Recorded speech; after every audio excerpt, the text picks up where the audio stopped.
Welcome to Car Shopping Questions and Answers. My mission, if you don't know me, is to show you how to pay less for every car you get. New cars, used cars, leases, it does not matter. I teach a simple seven-step formula, a simple seven-step formula for you to make sure you never overpay for a car. And the first step is going to be, we're going to make sure we decide whether we should be buying or leasing our next car. The question of buying or leasing your car is a question about how long you're going to keep it. The second thing we do is make sure any car we have right now, we have to get the most money we can for it.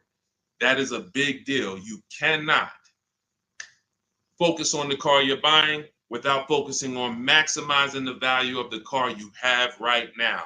If that car was worth 8, but somebody talked you into taking 6, you lost 2,000. So we call that an equity assessment. Then we do something called deal focused budgeting to make sure we know what a great deal should look like. Then we make sure the car we're looking for, we go test drive it. We make sure it's a great car, do some very simple 5-minute research on it on Google. Then we move into step 5, which is getting 5 offers on every car. And then we move into paperwork. Then we take delivery. 99% of that is done from home. And that's why everything we teach is called Cars from Home.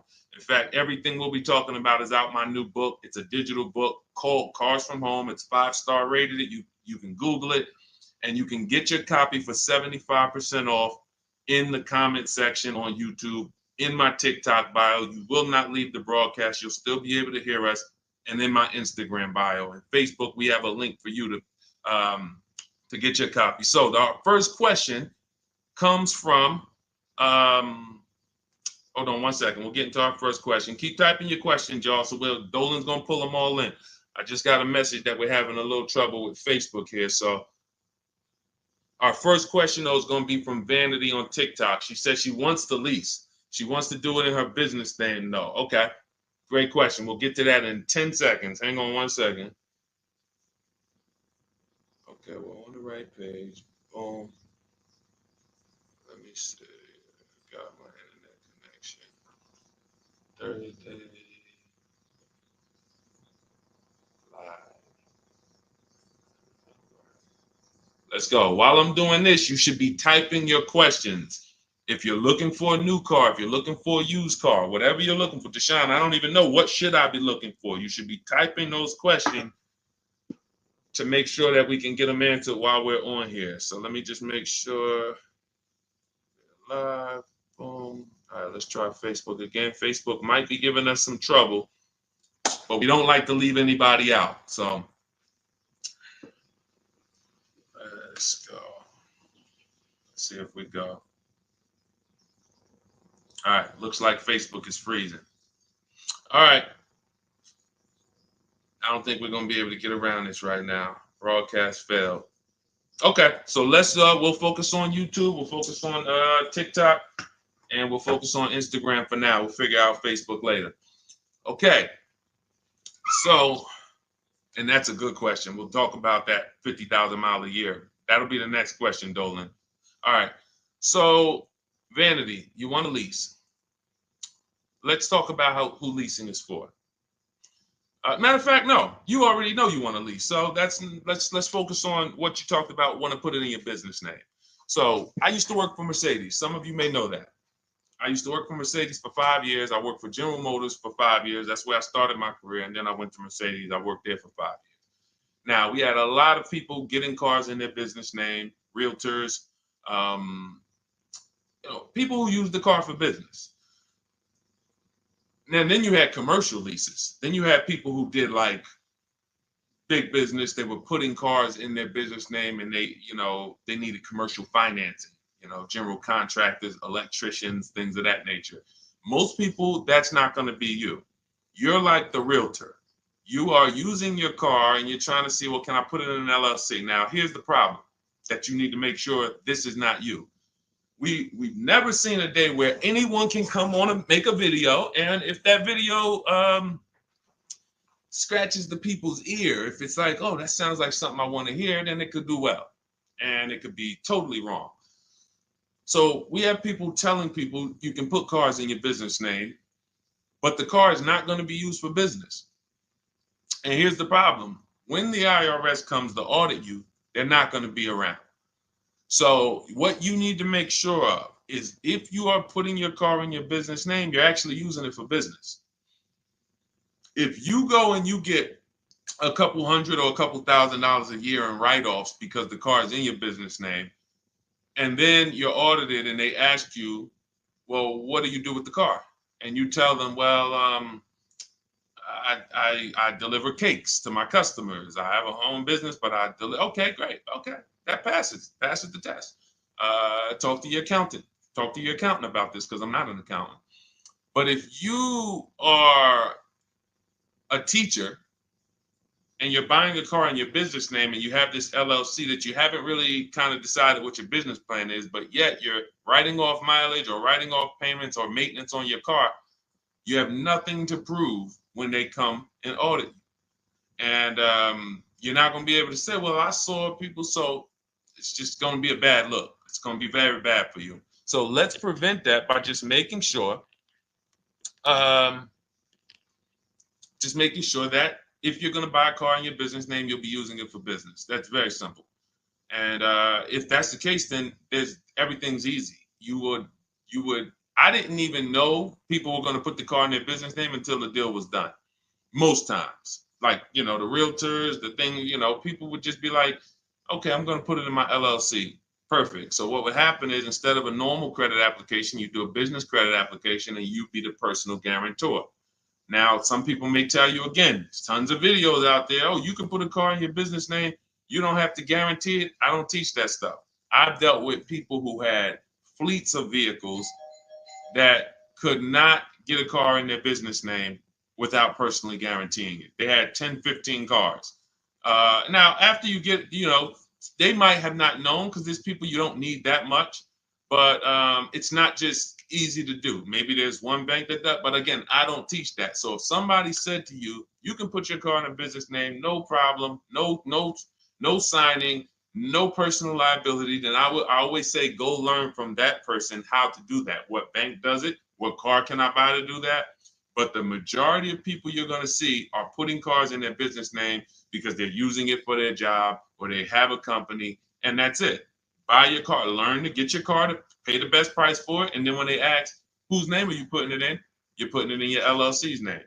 Super simple. It's not a hard thing to do.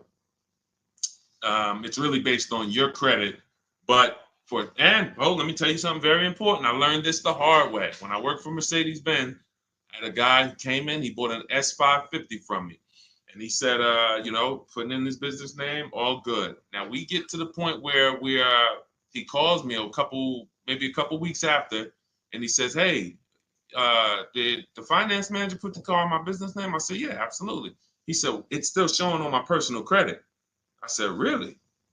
Because the whole point of putting the car in the business name is if you have two cars in the business name, the income from the business should be making sure that those $1,000 in car payments don't come off your debt to income.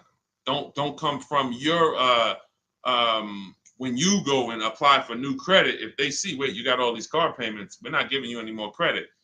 That's the purpose, is they should not show because they're under the business. But there are certain banks, and in 2019, Mercedes-Benz Financial was one of them, who even if you put the car in your business name, they're showing it on your credit report. And again, that wasn't a happy day for me, but the finance manager didn't know either.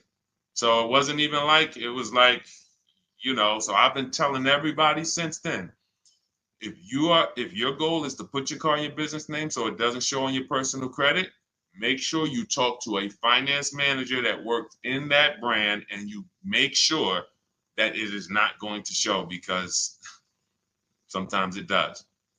Great question. Go ahead, Dolan. I see we got a lot more questions coming in, so let's keep it moving. What's going on, Alex Rios? Good to see you, bro. Yeah, good to see you. Vicky, good to see you, Anthony Lewis. This is from TikTok. What's the best way to buy a Tesla? So you can't negotiate a price on a new Tesla. It's one price. You're going to order the vehicle. You don't have to worry about overpaying for the vehicle. Here's what you do need to concern yourself with. How are you going to acquire it? Are you paying cash? If you're paying cash, then there's no negotiation. You go, you drop your check, no problem. If you're leasing it, you need to make sure that you're not overpaying for the lease. We have something we could see. All right, let's get into the meat and potatoes of paying less than everyone and making sure we don't actually overpay for anything. We have something, the 1% lease rule has been around forever. That means if I'm looking at a $40,000 car, when I shop, if I get a payment under $400 with no money out of pocket, it's a steal. In my book, I call that the steal. We have 3 different types of lease outcomes. The steal is 1% or less. The deal is between 1% and 1.5. Time to chill is over 1.5. So, because I saw these people signing terrible lease deals. If you look at your payment, divide it into the MSRP, take your down payment out of it. You got to put your down payment back into, you got to do some math to say, all right, what would it have been if I didn't put that 3,000 down, that 5,000 down, and you just do like a sign and drive? If you divide that payment into the MSRP and it's over 1.5%, there's no value there for 12,000 miles per year. We adjusted. We got 15,000. Jen just got it. She just got her 18,000 mile a year lease because we do high mileage leases. That as long as we still have a great deal, there's nothing wrong with, oh, I shopped my best offer. It was 1.1 or it was 1.2 or it was 1, and then I adjusted the mileage, and now it, it's higher, but still it's a deal because you have to have a deal before you adjust your mileage. But if you do that and your payment's over 1.5%, there's no value in leasing that vehicle. You're paying too much money for a vehicle you're giving back. Say, what's up, Parth Patel? Good to see you. Same thing with 4-year leases. Add up all the payments. You'll see. I had to create these boundaries because people didn't know they're overpaying. People didn't know why. It's too much money for a vehicle you're not going to own. Leasing is a value play. It's okay, if I'm going to spend $400 a month, what's the most vehicle I can drive for $400 a month? Well, some people for $400 a month, they're driving a $30,000 vehicle. Some people for $400 a month, they're driving a $40,000 vehicle. Some people for $400, they're driving a $50,000 vehicle. There are people who, the better lease value you get, the more value you have. It's just, leasing is a value play. So when you add up all these payments, that's what you need. So that's what you need to concern yourself with if you're going to lease the Tesla. And if you're going to finance it, then you need to make sure that you are doing what we call the bank bidding war. I teach this in my book. If you want a copy of my book, you won't pay the $97 price. We have a book launch offer. It's 75% off. You can get your copy in the comment section on TikTok, on YouTube, or in my TikTok bios, or in my Instagram bio. It'll be in your inbox in literally 2 seconds. In fact, as soon as you pay, on that thank you page, you get 2 very important things. One is the link to open the book. I also email you a copy. And then I tell you, screenshot that page so that you can have the support email. I also have the support email for my team on the screen here on YouTube. This is only for book deliveries. Do not write us with questions. We have, this is how we help people. We have our boundaries of how we help people. I don't take questions from email. That is to make sure you get your book, just in case you type your email wrong. But in there, I teach something called the bank bidding war. So the bank bidding war is when we make banks and lenders compete for our loan. Rates are high right now. Even when rates are low, though, you should be making, you know how many banks and credit unions want to compete for your loan, but you're not giving them a chance? What's up, Jakara? You're not giving them a chance? There's tons of banks around us, online banks, credit unions, and you're just only going to Navy Federal, or you're just only going to the dealership. If you save 1 point on it, if you buy that Tesla and you save 1 point on your interest rate, that could be over $1,000. If you overpay, depending on your loan, if you're going like $50,000, 2 points could be $3,000, $4,000. So we take, in order for you to get a great deal, remember this, and then we'll pull up the next question. In order for you to get a great deal, I'm gonna make this very simple for you. You have to know that there are 3 transactions to every car deal. Not every, but if you have a car to replace, when you trade a car to a dealership, that's 1 transaction. That's why there are companies out here that want to buy cars. They don't even sell cars. They just want to buy them. They're wholesalers, and then we have companies that want to buy cars. They don't care if you buy a car from them. They just, hey, can we buy your old car? That's one transaction. Then there are banks who want to lend to you. They don't sell cars. Hey, if we could just, can we just get in on your loan? Will you give us a chance to? That's another transaction. And then buying your car from someone, that's a third transaction. So in order for you, so when you say, all right, I need to make sure I guarantee I got the best deal, then you need to start doing what we do, which is understand there's 3 transactions and bid each one out. You can't negotiate your way to a great deal, but you can bid your way to a great deal. We get tons of bids when we're selling our cars. People who come, look at our car, looks great. They go to the accounting department, write a check. Here you go. Enjoy. Then we bid out our bank, our loan. Hey, and they allow you to do this. The dealers don't want you to know this. The banks don't even want you to know this. The banks really don't want you to know this. They allow you to bid out your loan. You can have 15, 20 lenders within a certain period of time. We do it. It takes us 2 days.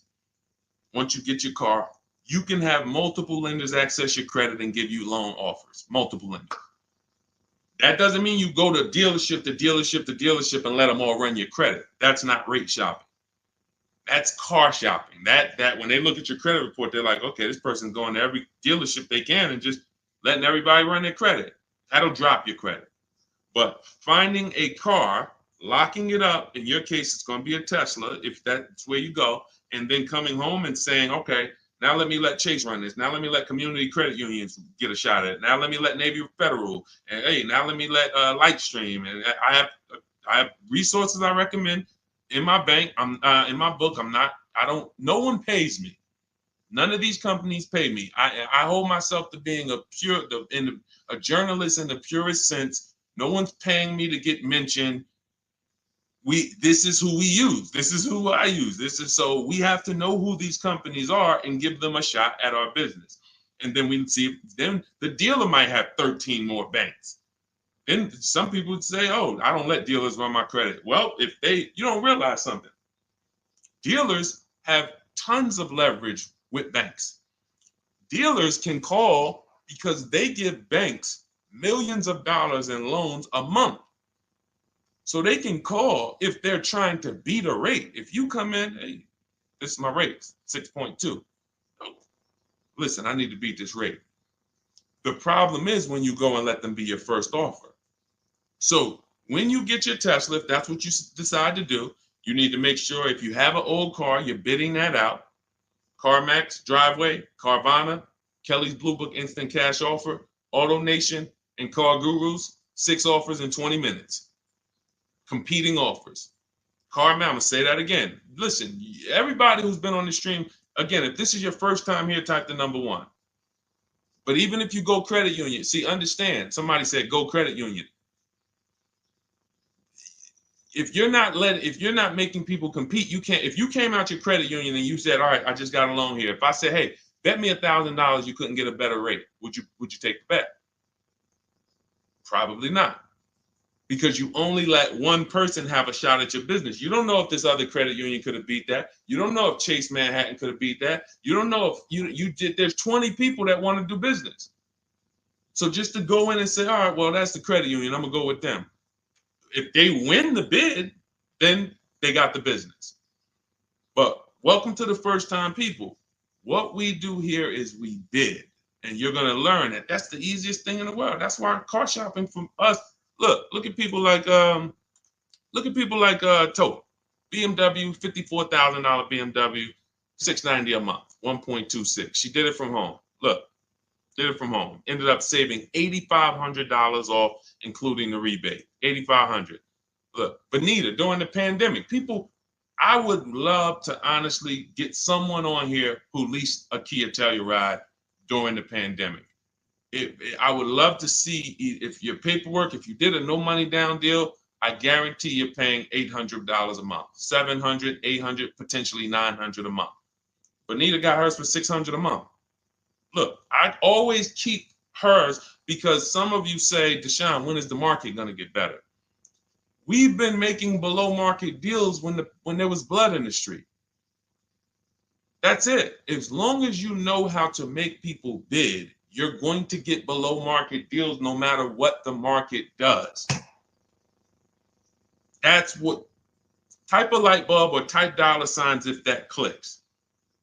The market wants you at the mercy of it. The market wants you thinking, well, all right, I think I'm gonna go in, Labor Day. All right, I know the holidays are coming up. That's marketing. They want showrooms full of people coming in thinking there's better deals this day, but there's not better deals. There's more competition for you. You have less room to negotiate when it's full, because the car sales people, when you start asking for too much money off, they're going to just escort you out because there's going to be a line of people behind you. Listen, Mr. Jones, hey, I'd love to do business with you, but we got people walking out the showroom. It's it's a busy day. We don't have enough salespeople. This is the best offer. It's less leverage when you go in there on a weekend. It's less leverage when you go in and the place is full. It's all perception. They're ringing bells. Ding, ding, ding, ding, ding, ding. You're like, okay, everybody's buying a car. I don't want to leave here without a car. That all works against you. That's why it's not about the market. It's about you understanding that I can get great deals today when I learn to make people bid while I sit at home. And that's what I want you to get in my book, Cars from Home. It's a digital book. The reason it's a digital book is because I updated Vroom went out of business earlier this year. Had to update the book. Had I mailed you a copy of that would be irrelevant. But as soon as something happens, we go into the master file, update it. You got the new book. Vroom's gone, and you never even knew Vroom was there if you just got it. That's the whole point. Now you can get your copy. You can pull up the next question, Dolan. YouTube, I have a link for you. It's only good for 30 minutes, though. I'm not putting the welcome offer out there indefinitely because I'm incentivizing you to take action. The book is normally $97, worth every dime and more. That book is going to be one of the most valuable books to your bank account you ever bought. But as part of our welcome offer, you can get it for $97. You can get it for 75% off in my TikTok bio, in my Instagram bio. Go there now, get your copy, come back to the stream. Make sure you save the thank you page because that's where your book is. I'll email you a copy as well. And that's where the support email is, just in case you look in 10 minutes and that book's not there. It's usually because there's a typo in your email, but you'll have the support email so my team can get it for you. Okay, go ahead, Dolan. Shoot the next question up, brother. Okay. And could everybody who's enjoying the broadcast share this with one person? I appreciate you. Gail from YouTube, how are you? Should age be a factor if you lease or finance? That's a great question. Oh, she's 70 years young.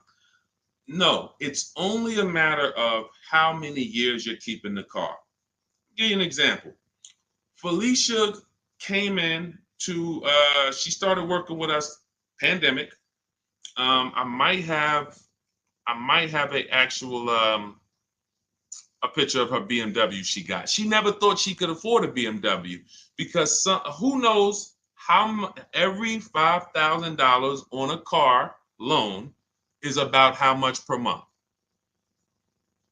And this is why you'll understand leasing, if you're not keeping your cars 8 years, is going to allow you to drive cars that you didn't think you could drive before. I had 4 Infinities that I leased. Before I bought this Infinity truck, I had 4 that I leased. And I know I'm talking to some people and you're like, Deshone, I was taught never lease cars. If that's you, be honest. Type I was. Type, me or I was. You were taught never to lease. I want to tell you that the people who taught you that, the people who programmed you, Dave Ramsey might have been one of them. Dave Ramsey does a great job helping people get out of debt, helping people invest in the stock market. God bless Dave Ramsey. He's helped a lot of people do that. But when it comes to cars, he has cost you more money than he's going to give you back. The bad leasing advice is totally wrong. And in fact, I'm going to prove it to you. When you look at a great lease deal. Look at Ansley. Ansley gets a 2024 QX60 Infinity $58,000 truck. He's paying $554 a month. Every $5,000 on a car loan is about $100 a month. So when you walk into a car dealership and you're shopping, you're looking at a used car, you're looking at a new, when you see $10,000, you should think to yourself $200 a month. You see, oh, I see you asking 25 grand for that. You should think $500 a month. Oh, that's a $50,000 vehicle, $1,000 a month. Because here's why that thinking will protect you, because that's based on a 5-year loan. The max I'll ever recommend you go is on the 6 years. You can go 6 years. But anything longer than that, now you're in the 40-year mortgage category. What do you mean 40-year mortgage? Who didn't know that there were 40-year mortgages available? I'll do you one better. Did you know there's 50-year mortgages available? Did you know that? Who right now would sign up for a 50-year mortgage? Anybody? We got a bunch of smart people on here. Anybody signing up for a 50-year mortgage? No? Okay, I didn't think so. So when you go in and you see $1,000 car and you say, all right, every 5,000 is $100 a month. That's gonna cost me about $1,000. If you go in there like a lot of people do, and this is again, look, I gotta break the bad news to you. I know that some people like Deshone, I don't like bad news, and you're not gonna like what we do here. That's just it. But here's the thing: I don't leave you there. I give you the bad news to try to show you how much money you're losing, so that you can actually snap into it and get serious about this and start winning the way we win.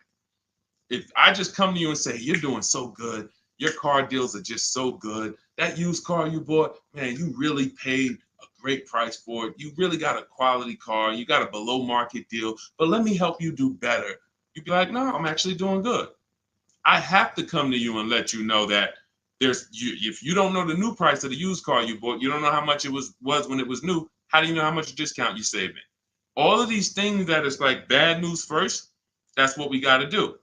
So when you say if you don't know that every 5,000 is $100 a month, here's what you do. You go into the dealership and you say, all right, you look at the same $50,000 car that should register at about 1,000, and you say something like this. Could you get that to like 700, something like that? Okay, how much money could you put down? I could probably put down like 10. Okay, even if you put down 10. Now that should, in your mind, if you went from that 50,000 to 40, you should be like, okay, well, even if I put 10 down, I'm still going to be around 800. But here's what they're going to do. They're going to put you into a loan that's so long, you're not going to even realize it. And I've had people come to me with cars and they're like, D, man, I think I'm ready to switch this car, man, but the dealer telling me I can't get out of it. I said, all right, how much you paying? All right, payment's not too bad. All right, you know how many years, how long is the loan? Oh man, I ain't even asked. Okay. You already telling me where we're going. This is gonna be bad. Man, you in a 96-month loan. You in an 84-month loan. That's what not having these things in mind becomes. So going back to Ashley here, if he walked in to get that same 2024 Infinity that he just leased for $554 a month with, look, first month's down, first month payment, he gave him $554, drove off in an almost $60,000 car. That would be $1,200 a month almost. $1,200 a month. I told you, 4 leases I had. Just Infinities. I had a G62 and then I had a Jeep Grand Cherokee as well. But 4 Infinity leases, these were $40,000 cars I was driving for under $400 a month. Cars that would normally cost, cars that people are out here paying $700, $800, $900 a month for. Because they believe the never lease a car lie. They believe, oh, leasing is renting. Okay, well, I'll be renting for 3 years and then I'm gonna go and switch it up, do something else, keep all this money in my household. You go ahead and do that. Oh man, the car broke down. Man, yeah, man, it's 5 years old. Now, oh, you don't have a warranty? Nah, the warranty just expired. All right, man, listen. You go ahead and do that. That's why I say to people who you believe they owe you money. Just learning about deal structure, you'll be like, that's why I tell you, you can't get a great deal if you should have leased what you bought. So, Gail, to answer your question, no, has nothing to do with age, has everything to do with you asking the first question in my book, the most important question, which is, how many years am I going to keep this next car? That's the question you ask yourself. If y'all are enjoying what you're seeing on TikTok, could y'all keep tapping the screen, run those likes up? Can we get those likes over 1,000, 2,000? Let's just run the likes up if you're enjoying what you're hearing. That's the issue. You always ask yourself, this is the question you ask yourself, all of you who are car shopping right now, how many years am I keeping the next vehicle? And if it's 8 or more, then you're going to shop for a below market purchase, new or used, depending on your budget. If it's less than 8, if you're like, I'm honest, man, I don't think I'm going to keep this thing 8 years. You should be shopping for a below market lease, and it's not even close. It's not even close. All right? Doesn't have anything to do with your age, Gail. Go ahead, Dolan, shoot the next one up. All right. Great questions today. Keep typing your questions, y'all. We'll get to as many as we can before the stream ends. All right. This one's from YouTube. I drive up to 50,000 miles a year for gig work. I would like to lease. Here's the problem. High mileage leases are a thing. So we get a chance to dispel a myth right now, which is, oh, that leasing, they limit you on mileage. You choose your mileage. Most vehicles will write you a lease contract up to 30,000 miles per year. And I learned this when I was a manager at Hyundai for 6 weeks. It was a rough dealership. It was on the highway. People were fighting in the back, drugs in the back. It was rough. So 6 weeks I was there, and then I was like, all right, this ain't for me. But in that time, I learned something that I had never learned before, being with GM and with Mercedes. Person comes in, they drop off their lease, and they're like, I go in, we got to get the mileage off the car. And I see it's like 72,000 miles on the car. And I said, wait a minute, hold on. You lease this? He said, yeah, I always lease, because every time I used to buy my cars, I come back 3 years, 4 years, I always had tons of negative equity. I had to write a big check or roll that over, which I know because this is what I was doing with my clients. Every single car, hey, you got like $8,000 negative equity. You got to roll that over. But once I saw how he was doing it, I said, wait, hold on. I looked at his contract. He was only paying like $175 more a month than the normal lease rate. Literally $175 more per month. He gets 25,000 miles a year. And I'm like, this is great.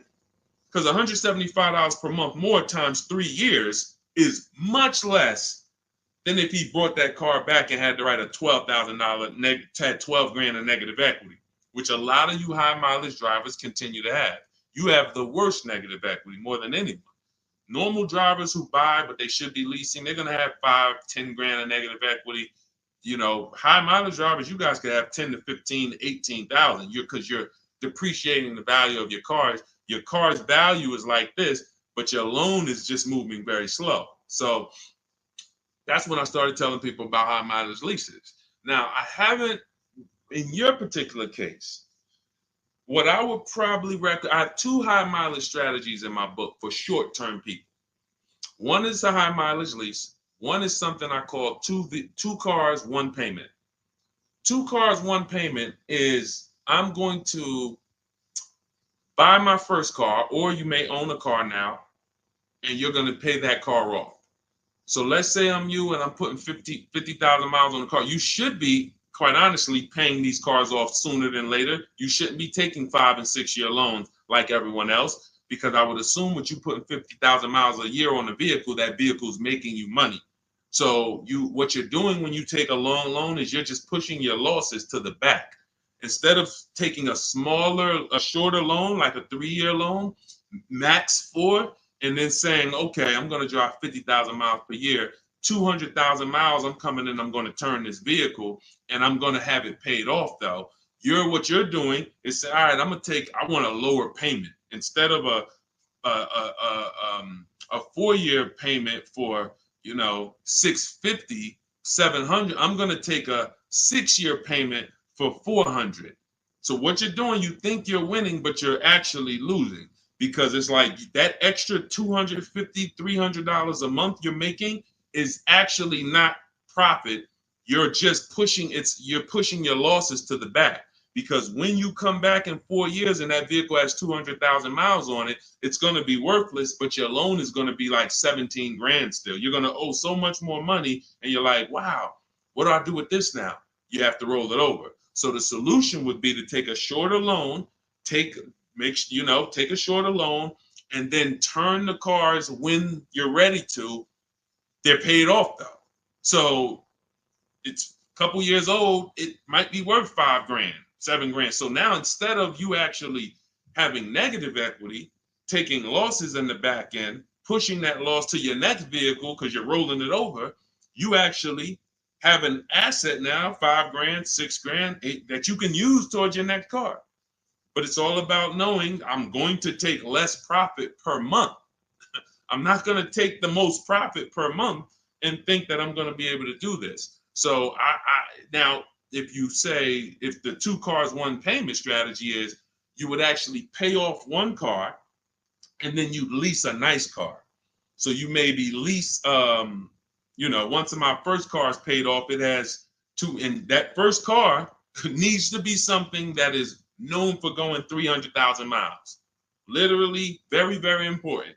That first car, you need to, it's Honda, Toyota, something that you can look at the records and say, yeah, these cars go 300,000. Because once you actually get that 300,000 on that car, you still may want to keep it because it's highway mileage. It's highway mileage.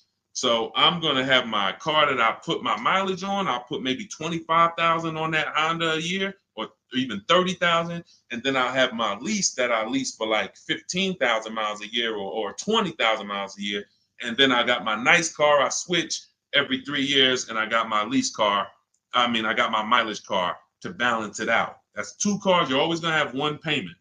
So that's really 2 strategies for you to consider: buying a car, taking out a short loan, switching the car every 4 years or so, and not leasing. Just literally run the miles up, make your money on it, come back, do it again. But do not buy these cars and put 5 and 6 and 7 year loans on them at all. That's what most people are doing, by the way. All right. Go ahead, Dolan. Great question. Great question. I love this stuff, man. I love this stuff. Kino, I see you.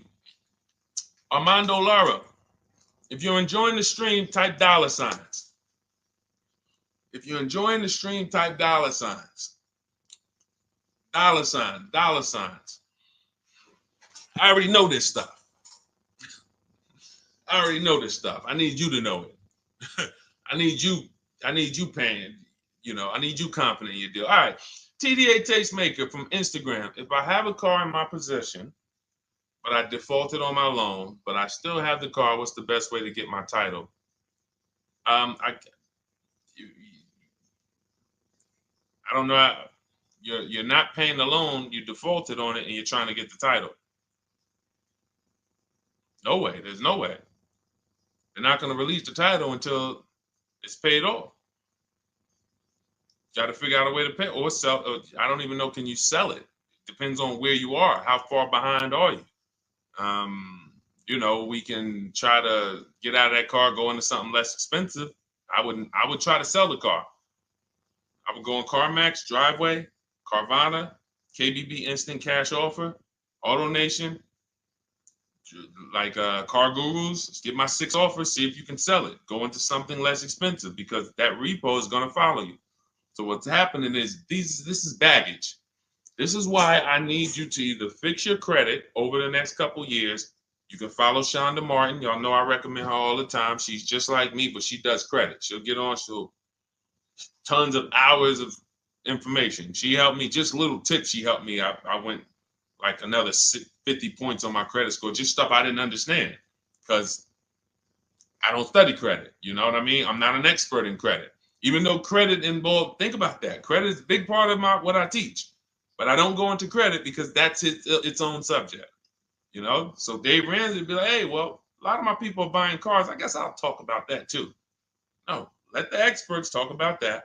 You go find the experts and bring them to your people. So I always say, I don't talk credit, follow the experts. But when there's negative equity and bad credit affect your car deals.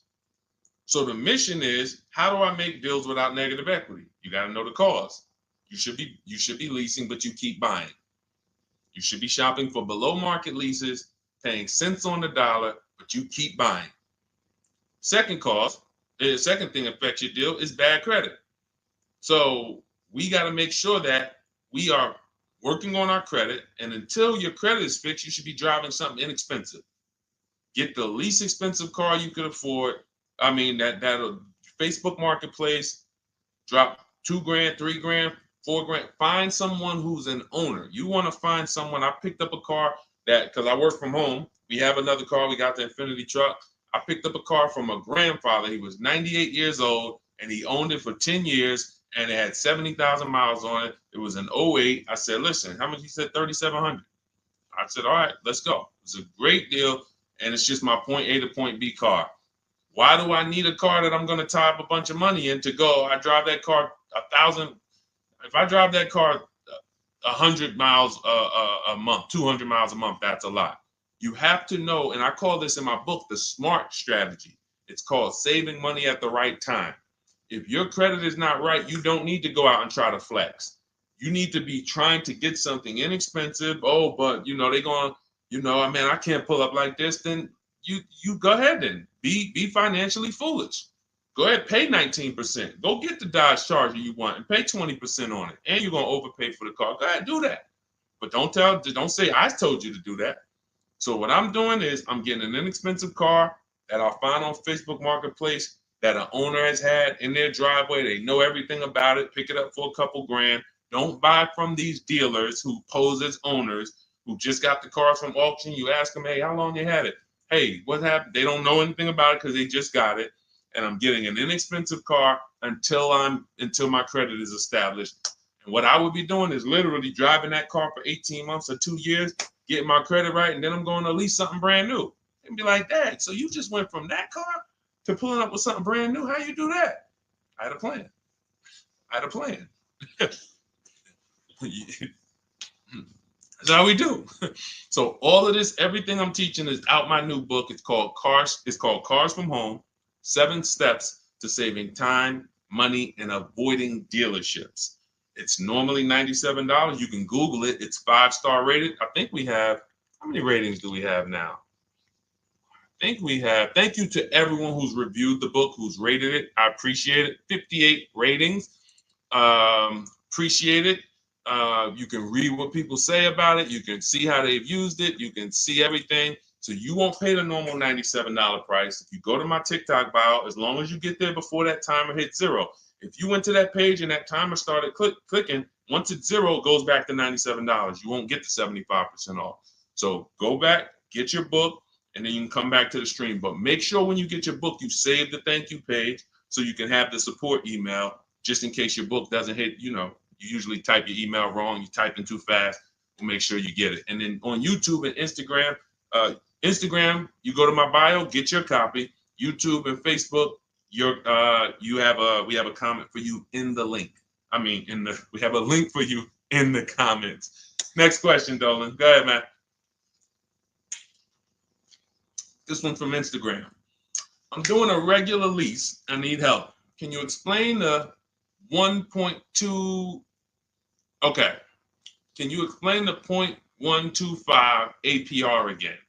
Should that be close to my monthly payment? Can you help? I'm trying my best, but they're trying my patience. So, first thing you're going to understand is the 1% rule. All right. When we go out to lease a car, in our deal focused budgeting step, this is something in our step 3 in my book. It's 7 steps. It's called deal focused budgeting. That means we are budgeting for what a deal should be, not for what we could spend. So if we're looking at a car that's $40,000 and we're like, okay, I'm going to shop for that car.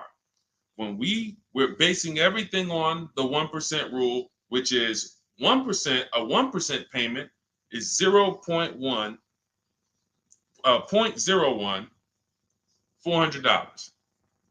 So you take the MSRP, $40,000 times 0.01, $400. That's the 1% lease deal. Anything lower than that, now you don't get these deals by negotiating. We get multiple offers. Some people are like, Deshone, I can't get no deals like that. Well, we got tons of them. If y'all want me to show them to y'all, we got tons of them. But anyway, that's a steal. That's not a deal. I call that a steal. Anything less than this, you stole a vehicle. Now, the 1.5% rule, which is 40,000 times 0.015, that's the max. That's the max. We're not going higher than that because once you add that up for 3 years, 36 months, 21,600, that's right around the cap of where we're gonna, because you got 40,000 plus taxes and everything like that. So call it around 43, 45. You want to pay no more than like 21.6 over 3 years. That's the cap. And if that's the best offer, it could be the lease program. They don't have much support. They got a high money factor. They got not much rebates, high demand, whatever it may be. But once we get 5 offers, if it's over 1.5%, we don't get those cars. So now what this person's asking about is that middle point, which is 0.0125. So we take the 40,000, we say 0.0125, that's going to be 500. So anywhere under 1.5 is a deal. Anywhere under 1.5 is a deal. The lower it is, the better it is, the more value it is. But the lower it is, how does it get lower? You're not negotiating it lower. You're getting once you see all your offers, if your offers, and again, I don't know your name because it's not on here, but if your offers aren't $175 to $200 a month difference, then you didn't shop right. When you're looking at those 5 offers, thank you. I see everybody sending gifts on TikTok. I appreciate it. I forgot. And can y'all double tap the screen? Just get those. Can we get to 1,000 likes on here? Can we get to 1,000 likes on here? Can we double tap? Can we just keep tapping the screen? If y'all enjoying y'all spending time with us, can y'all help us get to 1,000 likes? Appreciate y'all. So this is where this is a midpoint. But here's what you don't do. You do not go into the, y'all done flew. Y'all about to fly past 1,000. Look, on 10 seconds. Shout out to TikTok. Appreciate y'all. All right, so you don't go in a dealership and say, oh, well, get me to this. I want to be at 1.25. I want to be at 1.5. No, you don't do that. Because here's the thing. Ansley, he got a 1% lease deal on this Infiniti. Look, Jen on her Subaru. She just on her Honda CRV hybrid. She got a 1.3 lease deal, $512 a month, $40,000 vehicle. You don't go in and say that. You shop the offers from home, and if y'all want to do it manually, you can talk to sales managers. You can try to get this done manually. We do this totally by email without talking, because I know you probably don't like talking to car dealers. Am I right? Would I be right by assuming that? So she didn't know that her lease was going to end up at 1.3 when she shopped. Ansley didn't know it was going to be 1%. Look, Kimberly got a Maserati. Let's go to some luxury vehicles, because sometimes people think, oh, well, remember, I worked for Mercedes before I came and started teaching. So the formulas are the same, whether it's a Bentley, whether it's a Rolls Royce, the formulas and the principles don't change of multiple offers. Look, Kimberly gets a Maserati. She's paying, it was a $91,000 vehicle, 92 almost. She's paying $944 a month for it. It's a Maserati Grecal Modena, $92,000 vehicle. She's paying $944 a month for it. She didn't know that she was going to save $20,000 off. This is the other post. Look, she didn't know they were going to knock $20,000 off the selling price. You don't know that. You come in, you trust the process, you get the multiple offers, and then you look at the best offer. If the best offer, whatever the best offer lands at, as long as you see a bunch of other higher offers, now you know you shopped the market correctly. You found the 20% dealer, we call them, that beats all their competition, and now there's your deal. This is for new cars and leases. Used cars, different strategy. Different, still multiple offers, multiple options, but it's a different strategy. That's in my book too, but I want to make sure you understand this. That is how you do it. The 1.2%, 1.25 is just a middle ground, but when you shop your offers, just make sure they're all under 1.5 and then pick the best one. If the best offers is over 1.5, you got 1.6, 1.7, 1.9. That's a bad lease program. That means there's no support there. As long as you see a spread, if there's no, like, man, all of these offers are over 1.5, it's a bad lease program. High interest rate, probably terrible residual, no rebates, no incentives. That dealer who's the lowest is discounting the car. It's not their fault. They can't help the lease program. So the better you get, the better the lease program is. When you shop, you'll be closer to 1. The tighter the lease program is, when you shop, you'll be closer to 1.5. But as long as you're under 1.5, it's great value, much better than buying, paying cents on the dollars. It's a win. All right. Go ahead, Dolan, shoot the next one in. And I think y'all see, I have to answer these questions thoroughly. If y'all will want me to zip through them, let me know. Type zip or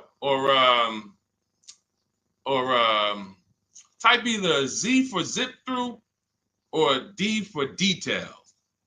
You know, because listen, I'll run it however y'all want it. If y'all want me to do these quick, don't go into the details, just kind of give us the zip answers, then I'll do that. But I see a lot of people talking about, okay, they want it in detail. Perfect. That's what I thought. So we're gonna keep it going that way. Now, T, on TikTok, you said, "Can you do my deal for me?" So here's the thing. People say, "Deshone, can you come to the dealership with me?" I don't go to dealerships. That I'm trying to get you not to go to dealerships.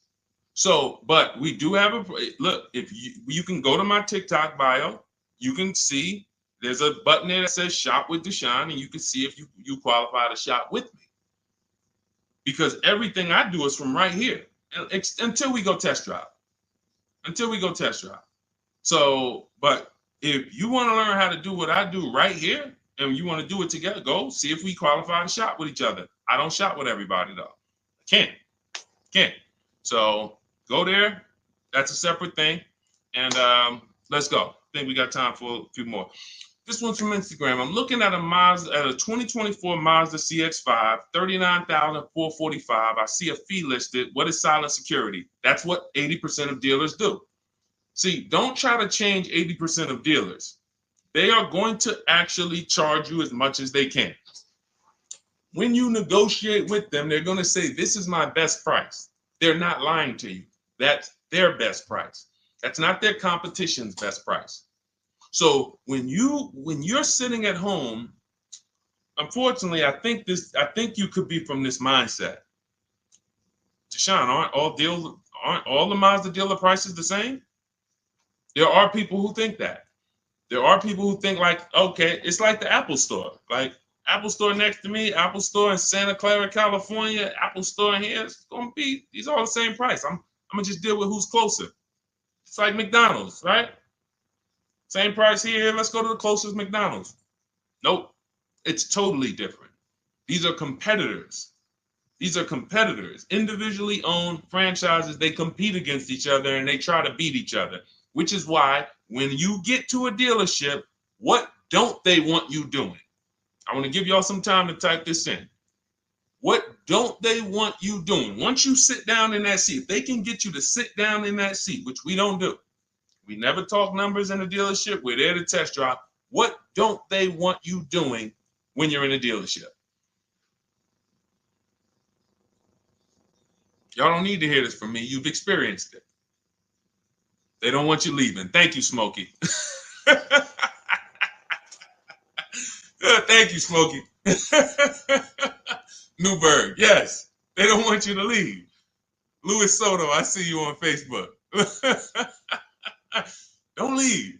Look, you had, so now, see, as we pull back the curtain, there's new brain cells that are being developed now, things that you weren't aware of. Now you'll see why. That's why.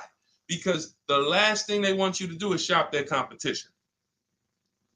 Their last thing is, hey, what can we do? Just tell me what we can do. That's why they're just gonna sit there. Hey, come on, tell me what's gonna make you happy. Well, what's gonna make me happy is you give me time, let me go home and actually, shop around a little bit. But is there a number? Is there a number that I could offer you where you wouldn't even shop? These are all trained questions to keep you there. I call them the showroom shackles. It's like as soon as you sit down, like a little, boom, little handcuff comes out. You can't go too far. So this is what you want to avoid like the plague. We do not talk numbers in dealerships. We don't talk to salespeople unless we're there for a test drive. These are things that everybody who I'm sharing with you, from Greg to Danielle with her Audi lease, Eddie on his pre-owned, on his Toyota, got a brand new Toyota last year, still during the pandemic. It was still, look, he said, I shopped around. I was able to get everything I wanted, plus more, $2,086 under MSRP in a 1 week window. 1 week. So this doesn't take a lot of time. Some of you like, Deshone, well, I only got a couple days. Could I make a deal in a couple days? Look, not even Eddie. I'll give you one better. Look at Ansley. Ansley's got his, Ansley, look, on his 2024 Infiniti, he said, look, I started the process Saturday. I accepted a deal Monday. I need you getting these deals in 90 minutes. 90 minutes. I have never gotten any car that I ever got spent more than 2 hours on the whole process. Never. From home. Now, I want you to spend more time than that shopping. Shopping is deciding what you want. Going test driving, going seeing cars, seeing options, looking at cars, deciding that. No rush on. We don't let anyone rush us on that. But when it comes time to get the below market deal, 90 minutes. We got the internet. Why should it take me more? We do everything we do. So look, 2 days, Ansley did it. This is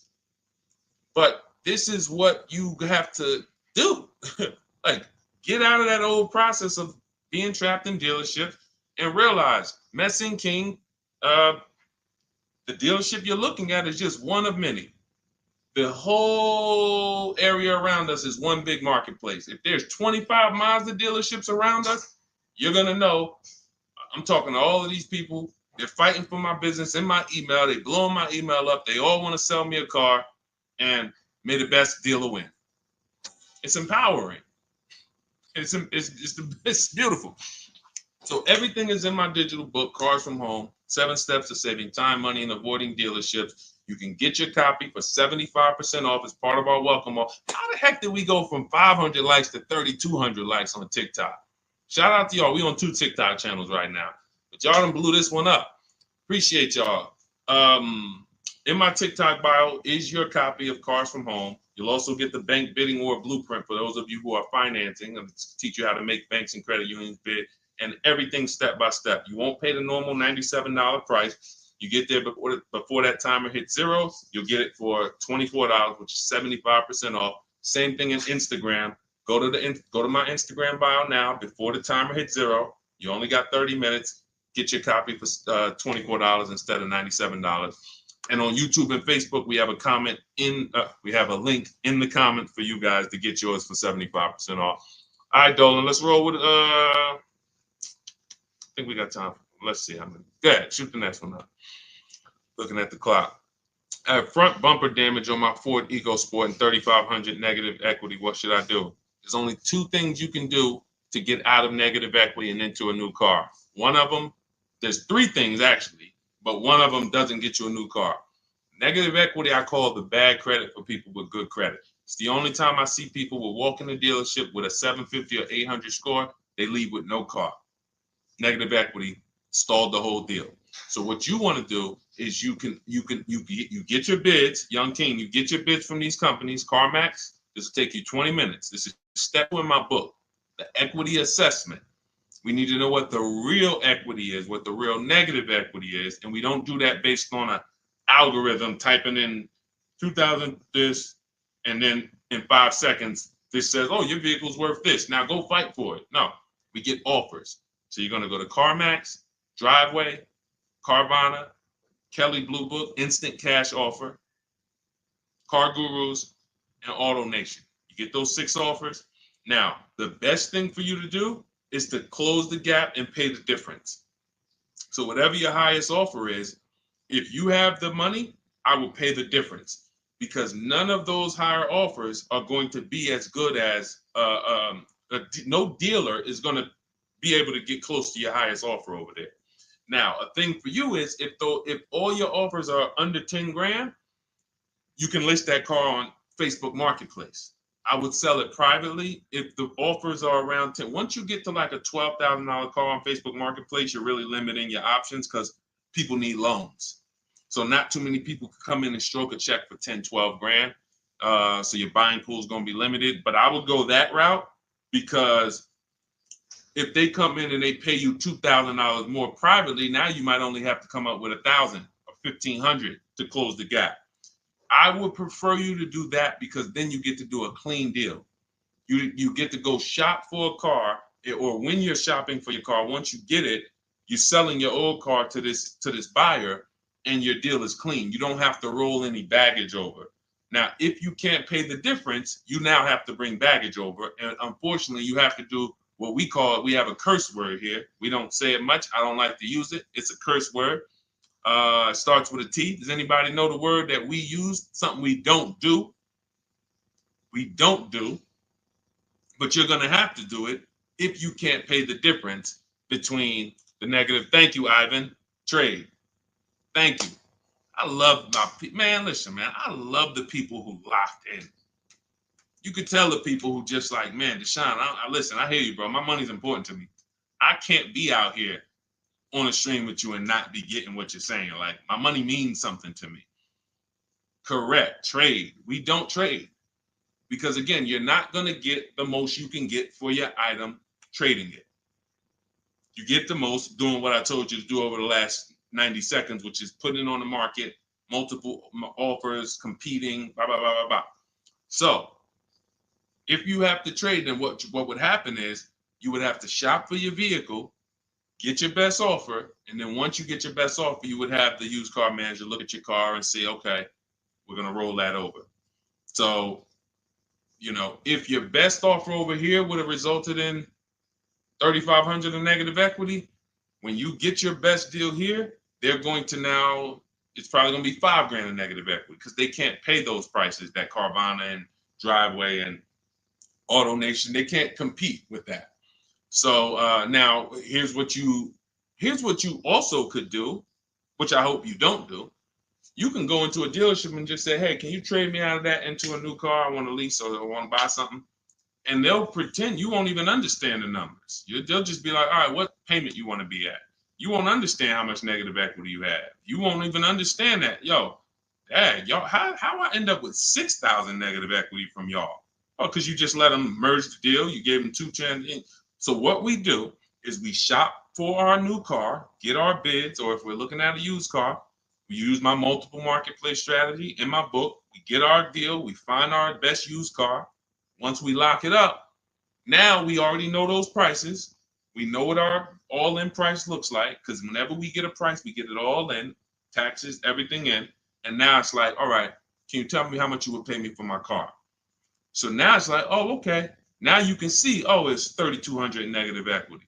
You need to see the numbers. You don't need to. I want you to see them so that no one can be pulling the wool over your eyes when it should have been 3,200 in negative equity, but they're going to turn it into 6 because you just came in and said, all right, y'all get me into a car. Just make the payment nice. So we always separate our transactions and bid them out, even if we have negative equity. That's not going to change. But in your particular case, if you have too much negative equity, you can't pay the difference.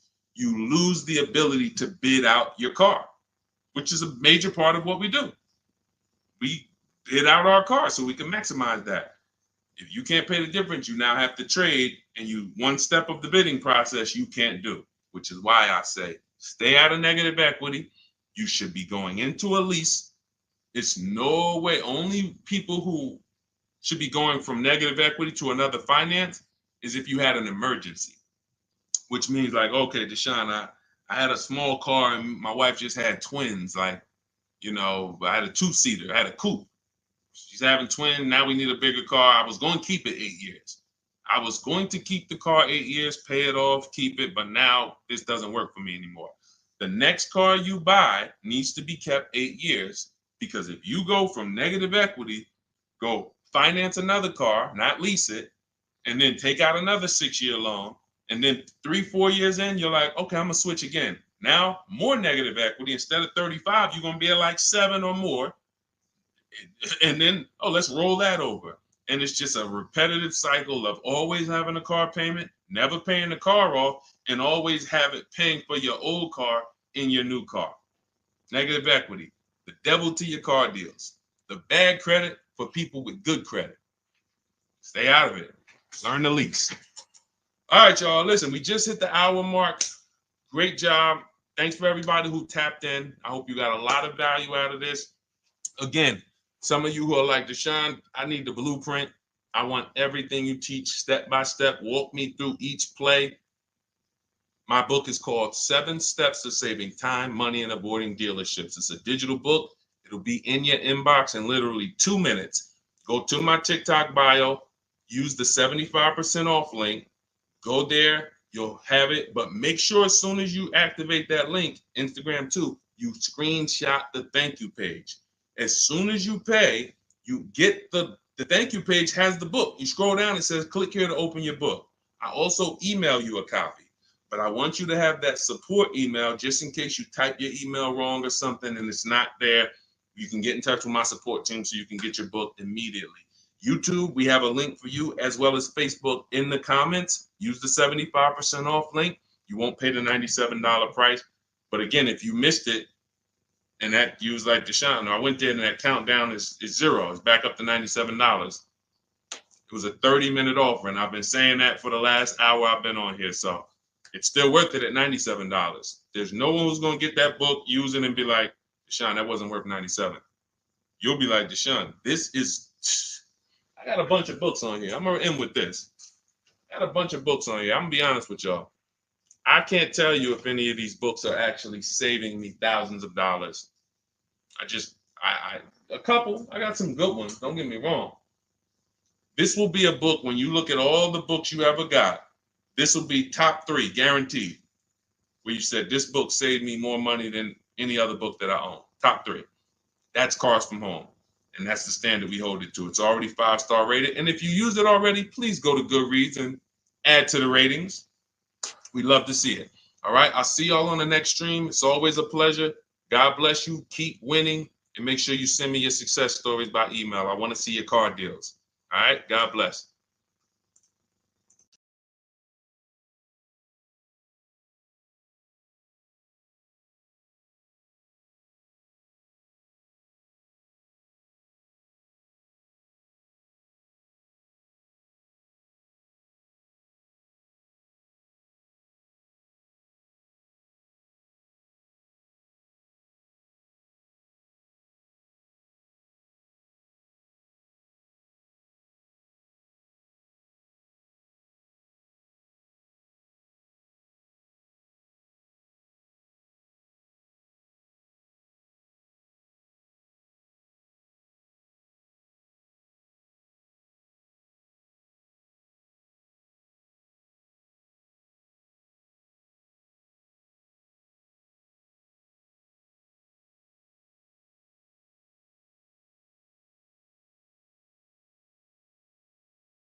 All right, we're live with car questions and answers right now. If you are car shopping, I want you to type a 1 in the comment.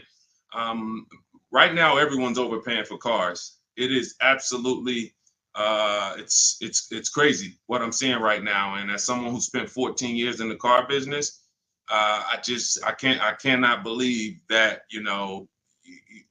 people used to take car buying. People used to get okay deals. Back then, people weren't getting, hammered the way they're getting hammered now. But I see these deals. I get DMs all the time. People are sending me the prices they're paying, and I can't believe it, and I want to stop it. So what we'll be doing right now is making sure Anyone who's shopping for a car, I want you to start asking your question. We got our first question coming from TikTok. As you come in, share the broadcast with some, if you enjoy it, if you're enjoying what you're hearing as we talk over the next hour, tag someone in, because most likely one of the people that I'm talking about who's out here overpaying for cars is someone you know. So no, I guarantee you no one will ever be mad at you sharing my page with them. I don't tell jokes. I don't waste time. All we talk about is thousands of dollars and how to make sure you keep it in your pocket. This whole live will be sponsored by my new digital book. It's called Cars from Home, 7 Steps to Saving Time, Money, and Avoiding Dealerships. Everyone who types a 1 in the comment on Instagram and Facebook, I'm going to send you a link to get your copy at 75% off. Everyone on TikTok, you want your copy 75% off. It's an instant download. You go to my TikTok bio, you won't leave the broadcast. And everyone on YouTube, we have a comment pin for you so you can get your copy for 75% off. That's the blueprint. That's the guide. That's the step-by-step for leasing, purchasing, new cars, used cars, high mileage strategies, bad credit strategies, all step-by-step so that you can have the blueprint to make sure you're not one of these people out here that's overpaying. Okay, so first question came from Coral on TikTok. Will better incentives be coming out by December? You never know what incentives there are. People will lie to you about incentives. And in fact, when you walk into a dealership, if you ask them, do you have any incentives this month? What do you think they're going to say? Even if they don't have any, they're going to say yes. Because they're never going to say, no, we don't have any, come back next month. You'll never hear that. So how do we know what the real incentives are? And just so I can be clear, because I want to talk in a way for the most, even if we got high schoolers on here coming out of high school and want their first car, I want to talk in a way you can understand this. In fact, you might get this more than some of the adults who've been programmed a little harder because, you know, they've been doing the same thing for years. Incentives or rebates and low interest rates and anything the manufacturer puts on a car to help it sell more. So it could be a military rebate. It could be a conquest rebate. Conquest rebate is a rebate for a competitor's car you own. So if you're buying a Lincoln and you have a Jaguar, they might have a conquest rebate, a loyalty rebate, dealer cash, which is not a rebate. It's just literally cash that the dealers get to make deals with. It might be $1,000, $3,000 dealer cash. Federal rebates, we're seeing a lot of that with electric vehicles. There's no obligation for them to tell you about any of this stuff. If you go in there and you get a car and you didn't know any of this stuff existed, it's buyer beware. You lost. You don't get to sue anybody and say, wait, guys, I found out you guys had $7,000 in rebates you didn't tell me about. That's why it's our job to make sure we are getting the actual rebates. And how do we get it? We must shop multiple offers. Any car, and right now I'm talking to people. This is a new car and used. Some of the questions that we're going to get are going to be for new cars, leases. Some of them are going to be for used cars. This is a new car question. This is a lease question. Anytime you hear somebody really focusing on incentives, the only incentives you really get for used cars is if you're buying a certified used car, you might see a low interest rate. That's really one of the only incentives. A certified Honda might have a 1.9 interest rate. You're not going to see that. You're not going to see any rebates off a used car. But when it comes to new cars, oh my God, like I said, you could be $5,000, $10,000, $15,000 in rebates. In fact, Sean right here, check this out. Sean, who picked up his F-150 Lightning, I'm showing it on YouTube. So I know you guys on the other platforms can't see it, but on YouTube, Sean got an F-150 Lightning and the rebates totaled $15,500. When I worked for Mercedes, I sold a Maybach. It's actually called Maybach, but you know, most of you guys probably know it as Maybach. It had a $20,000 rebate on it.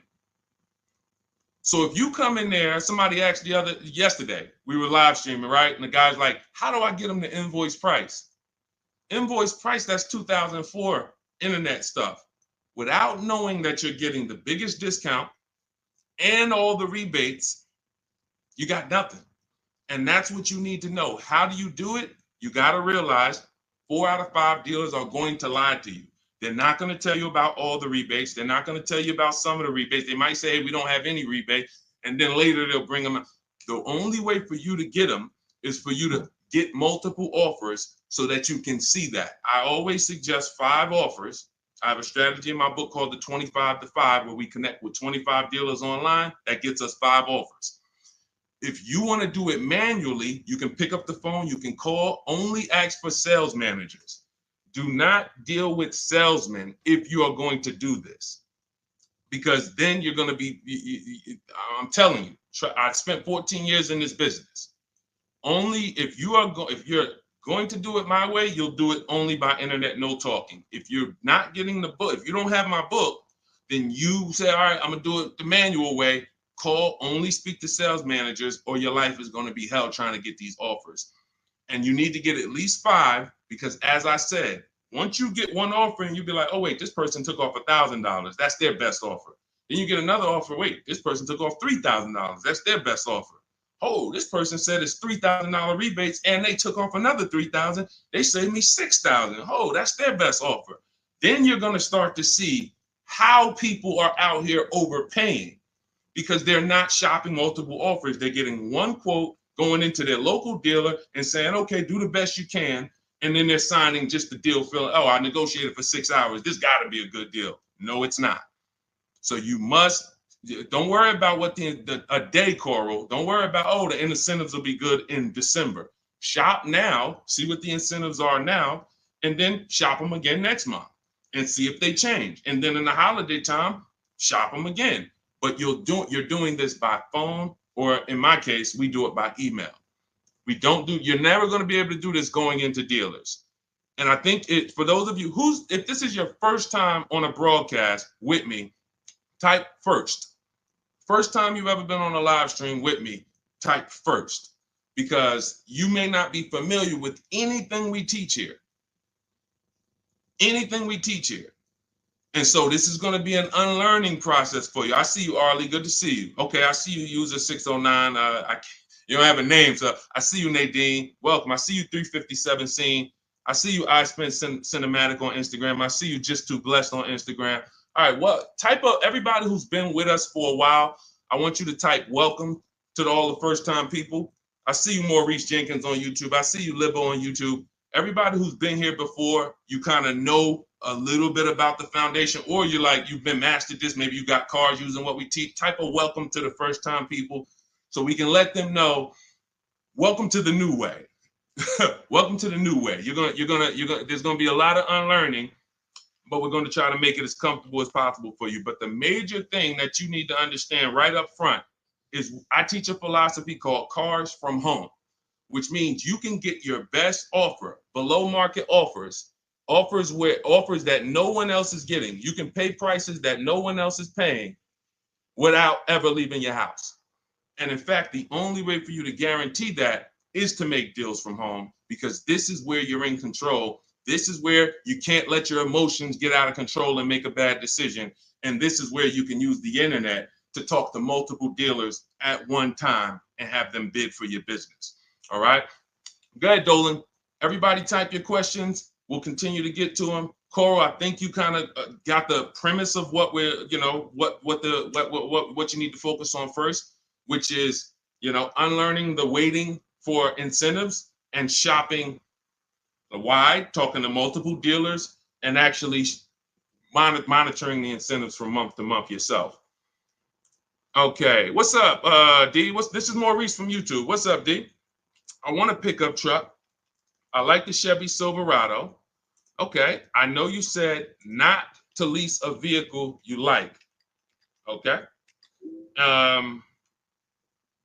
When did I say that? I know you said not to lease a vehicle you like. So I'm getting confused on financing and leasing. Okay. Okay, let me be clear. I never said don't lease a vehicle you like. I know you hear a lot of stuff from me, and that could be you might have gotten confused somewhere. It's all good. Here's how who's ready to finally put the leasing versus buying to bed forever. If you're ready to put The leasing versus buying. All right, Deshone, I hear, should I lease or should I buy? If you just type ready. If you're like, you know what? I hear videos from you, Deshone. I hear people from, I never used to hear videos about leasing 3 years ago. Now all of a sudden everyone's talking about, hey, you should be considering leasing, ready to consider leasing. I love numbers. And I love making the numbers easy for you. If I can't make the numbers easy for you, then I can't do what I'm called to do. The easy way to know from now on, should I buy or lease a vehicle, is to ask yourself, how many years am I keeping the next vehicle? When you're considering a lease, you're considering how you're going to beat depreciation. I see y'all tapping the screen. Every time you hear something on TikTok you like, just double tap the screen and y'all keep running those likes up. I appreciate it. TikTok brings more people over here. And, you know, I appreciate you guys. You guys help this message spread. You need to ask yourself, this is the first question. In my book, some of you have it, my digital book, Cars from Home. The first question before anything, before what car I want, is how many years am I keeping the next car? Because when you are getting a depreciating asset, you have to look at it like this. Every time you buy a car, I want y'all to think about this. What is this, Deshone? This is depreciation. If you buy a car today for $40,000, how much is that car worth in how much is that car worth in 5 years? Throw some numbers out there. You buy a car today for $40,000 in 5 years, average miles, how much is that car worth?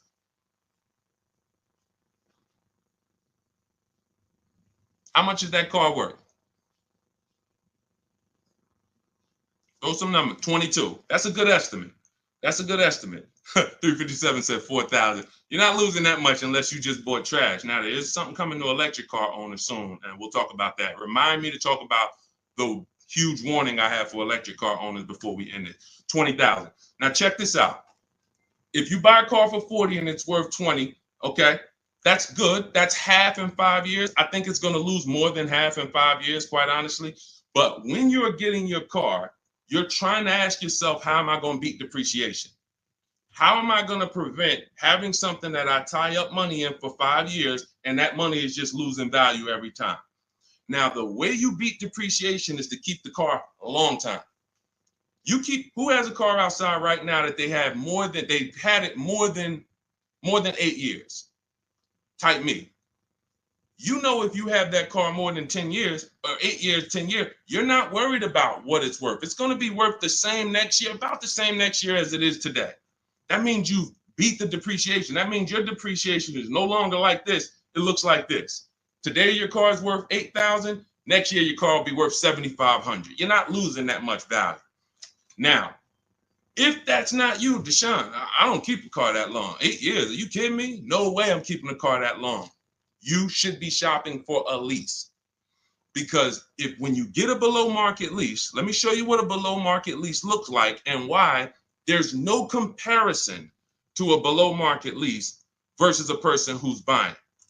I'll take a random deal. Let's take Rosalie's deal. Rosalie she just got an Infiniti. I'm showing it on YouTube. Y'all can't see it, but I'll spell it out for you. She just got a $60,000 Infiniti truck. She's paying $592 a month, no money down. She gave him $592, drove off. Now, she got that price by getting multiple offers like I teach. You're not going to walk into a dealer and get that price. She contacted dealers online, had multiple dealers submit offers. The best dealer came in at $592 for a $60,000 vehicle. That's what we consider a 1% lease or less. Major value is the 1% lease rule has been around for a long time. $592 a month for a $60,000 vehicle.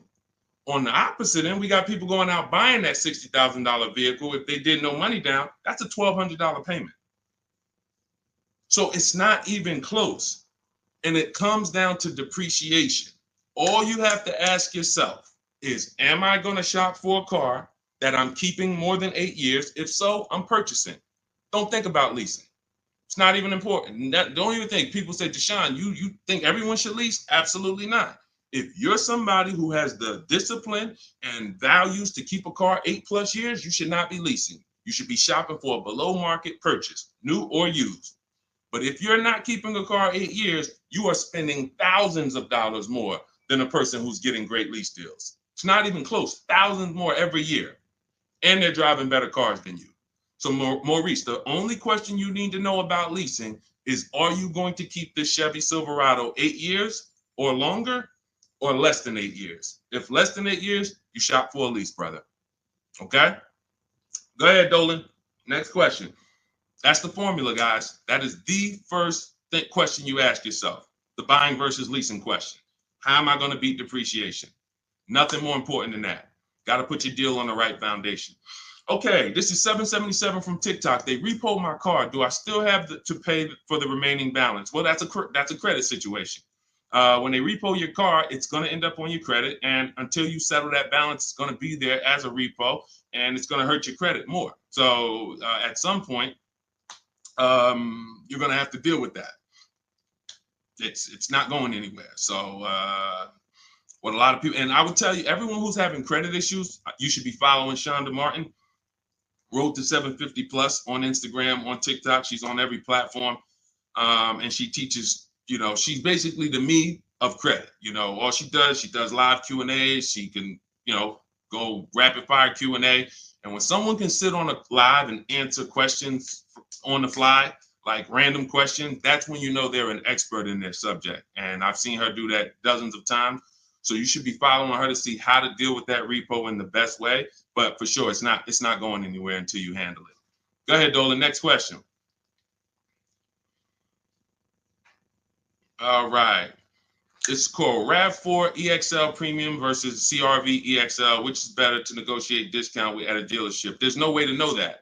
I know you want an easy way to see, which is going to give me the best discount. That's just not how it works. You have to shop the offers, and you have to see what the best offer is. If I'm shopping for a Honda, if I wanted a RAV4 EXL right now, I'm contacting dealers. I'm letting them know what I want.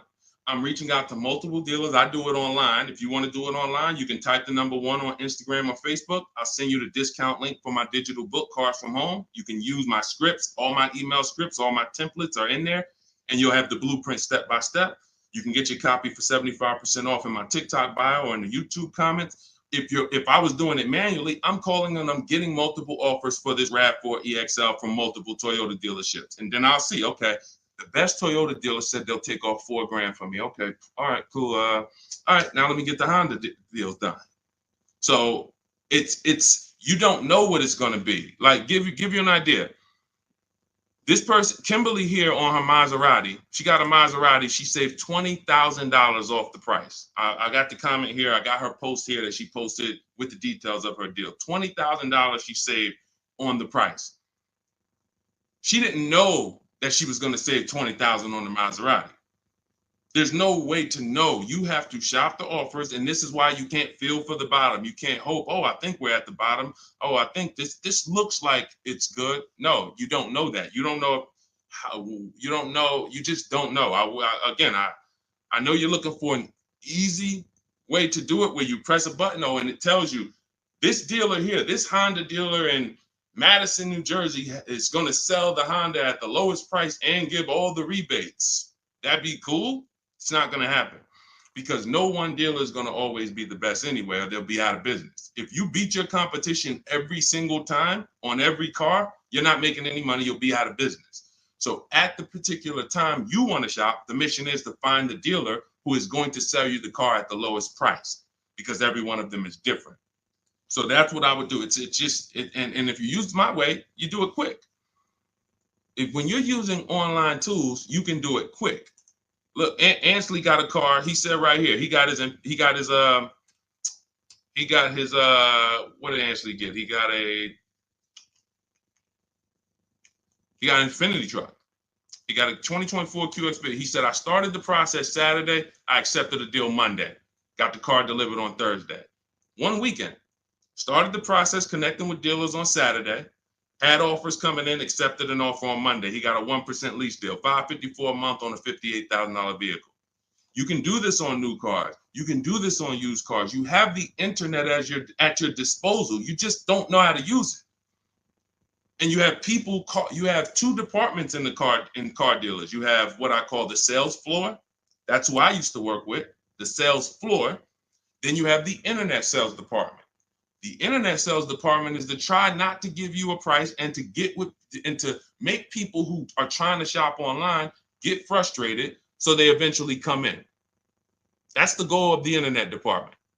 And you have to know that the reason why it's hard for you to get quotes online is because you don't know what to give a dealer to get quotes. You don't know. You got to give them your zip code so they can work the tax. You don't know. They need to know what vehicles are in your household. You're getting defensive. Hey, why are they asking me for this? Well, it's because they need this stuff. That's why in my templates, I give you this stuff. They need to know what cars are in your household. They need to know when your deadline is. They need to know what your zip code is. They need to know what credit they should assume. These are the things this is why, Deshone, I tried shopping online, but it was so hard. I know, because you don't know how to do it. And if you admit you don't know how to do it, then we can help.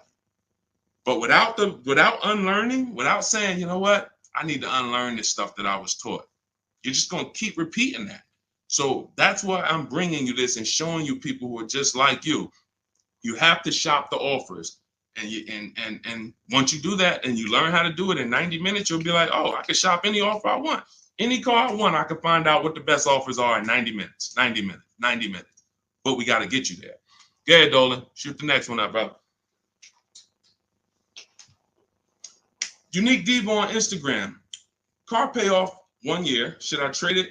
2015 still running. Well, it sounds to me like you want a new car. Look, the cost of replacement is expensive. If you're considering replacing your car, I always say it's always cheaper to keep it. It's always cheaper to keep it. If you can put, do you have a local mechanic? You should. Everyone who has a car, especially an older car, you should have a local mechanic. Why? Because a local mechanic is going to save you 50% off of what a dealership is going to go through. There's some people who religiously go to dealerships every time something on their car goes wrong or breaks. They go to the dealership. Even with engines. Yeah, Deshone, I put a new engine in and paid $10,000. Listen, local mechanics will actually save. They're worth their weight in gold. And so if I can keep my car running, that's what you want to consider. Now, you still owe money on this car.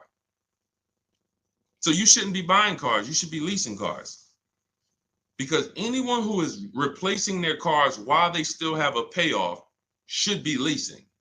That's a clear indicator. There's many indicators. I gave you one. If I'm not keeping the car 8 years, I should be shopping for a lease. If you historically replace your cars while they still have loans on them, you should be leasing, because you're paying all the time. You're never getting to what I call the reward stage, which is a paid off car that is not depreciating anymore, that's in your driveway. You can keep it. You can give it to a family member. It's just a dependable vehicle. You pay a little bit every year to keep it running, but you have hundreds of dollars every year that are thousands staying in your household because you don't have a car payment. That's the reward stage. You have to get there. And if you're like Deshone, I don't keep cars that long, then you are overspending and you should be leasing, paying low payments, cents on the dollar. My first lease, I paid $256 a month for it. $256 a month. I had a Pontiac G6, brand new car. I had a friend who was paying $500 a month. Bought a Toyota. Bought it. And that's cool. If I wasn't in the car business and if I didn't have my sales manager at the time say to me, hey, why don't you lease something? I wouldn't have known. I probably would have went and bought something too. But once I saw that, I'm like, wait, I'm paying half the price of my peers. I'm driving a brand new car, and it just kept going. I leased after that, I bought a Pontiac G6. I kept that for 6 years. I didn't know about the 8-year rule at the time. I bought it 6, 7 years. Then I leased a Infiniti Q. I got the G25. It was $325 a month. That was my best offer at the time.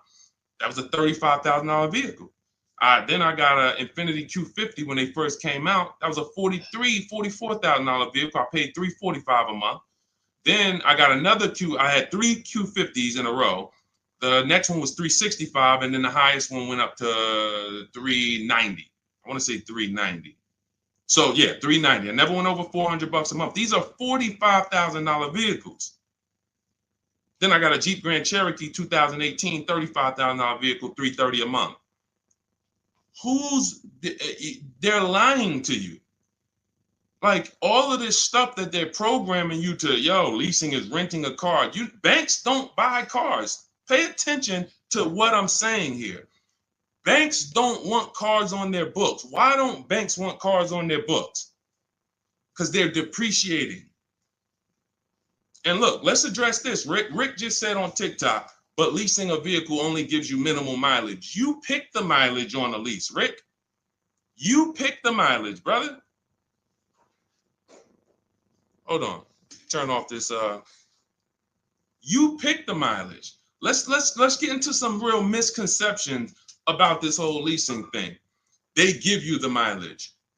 Anytime you've ever heard of somebody going over their mileage, if it wasn't a life change situation, like, I used to live close and then I now live far, it's because they wanted to save $20 a month.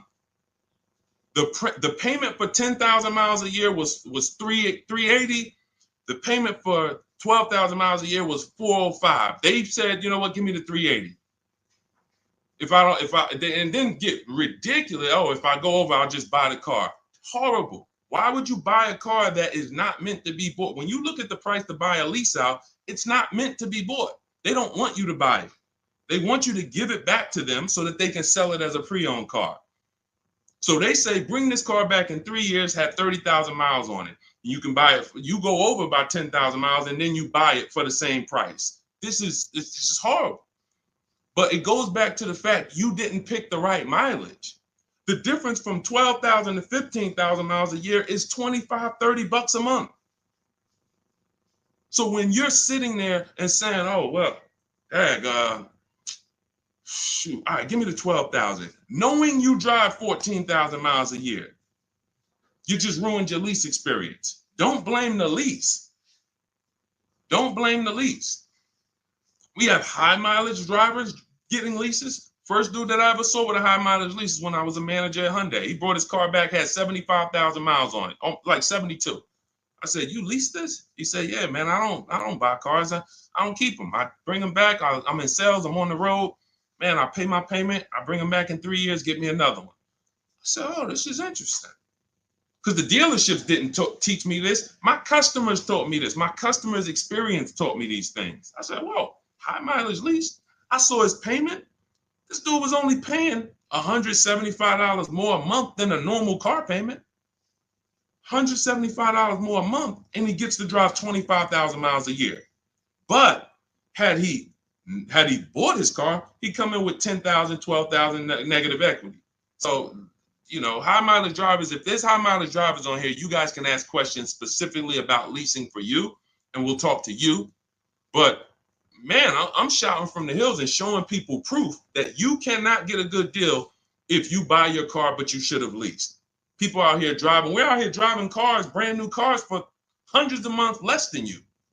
Because someone talked you into buying and said, well, but they're renting those cars. Yeah, all right, okay. All right, I've been renting cars then for the last 20 years of my life, driving brand new cars and keeping a lot of money in my household when other people are putting them into new and used cars. Okay, yeah, I'll keep renting it. Go ahead, Dolan. Shoot the next one up, brother. Quintel Jameson on YouTube. Can you talk about the best process for turning in a lease and getting a new lease? First thing you want to do is do an equity assessment. Do you have any money you can make on that lease? Step 2 in my book, after we decide whether we're going to buy a lease, you already decided you want a new lease, so you check off step 1. Second step is, do I have equity in my lease? All through the pandemic, we had people selling leases. I helped hundreds of people that I know about sell leases for $7,000 to $10,000 to $12,000. A lot of them you can see in my older videos. They say, yo, man, you helped me make 7 grand. Yo, I sold 2 leases. I made 15 grand. My mother sold her lease. She made 10 grand. I sold my Jeep Grand Cherokee lease. I made $9,000 back then. But that's when all the resale values were high. So so we're not making that much anymore, but there's still an opportunity to have equity. And if you drop off your lease without doing an equity check, then you literally are giving money to the dealer. We have to do it. And here's how you do it. You call your bank, you ask them what your payoff is. Once you get your payoff, then you call and you go to these 6 websites. You do this in 20 minutes. Go to Carvana.com, go to CarMax.com, go to Driveway, go to KBB Instant Cash Offer. That's going to connect you with a local dealer online to put a price on your car. All of this stuff is instant. And these are all companies that you go to, you look at they look at your car, they say, okay, looks good. They go to the accounting office, they come back and give you a check. It's that simple. AutoNation and Car Gurus, we get 6 offers because everything we do is a bid. Like in the Cars from Home way of getting cars, the way we guarantee we got all the money and we saved all the money and we paid less than everyone is we get bids. Online systems allow you to get bids. When you shop on Amazon, that's a bidding system. That's a bidding system. The real estate market at large is a bidding system. They use competition to create the price. The only industry that doesn't is the car industry, but we do it. Cars from Home, we do it. So you're going to get those 6 offers and you're going to see, can I break even selling this car? Can I make 1,000, 2,000, 3,000 selling this car or more? Some of you have a lease and you didn't drive that much. Deshone, I had the lease. I only put 5,000 miles on it. You should be selling that lease and putting some money in your pocket before you go into your next lease. So, I know there's a lot of people on here. You might have didn't know you could sell a lease. Type a question mark if you didn't know that you could sell a lease. Sean, I never even knew I could sell a lease. Type a question mark. Type a question mark. First thing we ever do before we return a lease, because we are not going to depend on a dealer. I see you, Stephen Romero. Thank you for being honest. I see you, Jason Wilson. If you didn't know you could sell a lease, how much does that cost you? How much does that cost you already? I see you, Rick. Shout out to the people being. I see you, Stino, Cat Mom. I see you, Quintel. Yeah. So what we do before I will never return a lease, and we do this about 6 months out before the lease is up.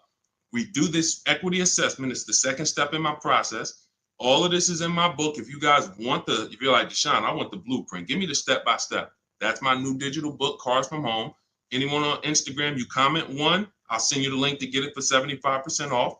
If you download it immediately, you could be reading it today, using it, getting a car next week. Same thing on Facebook. Type the number 1. I'll DM you a link to get it at 75% off.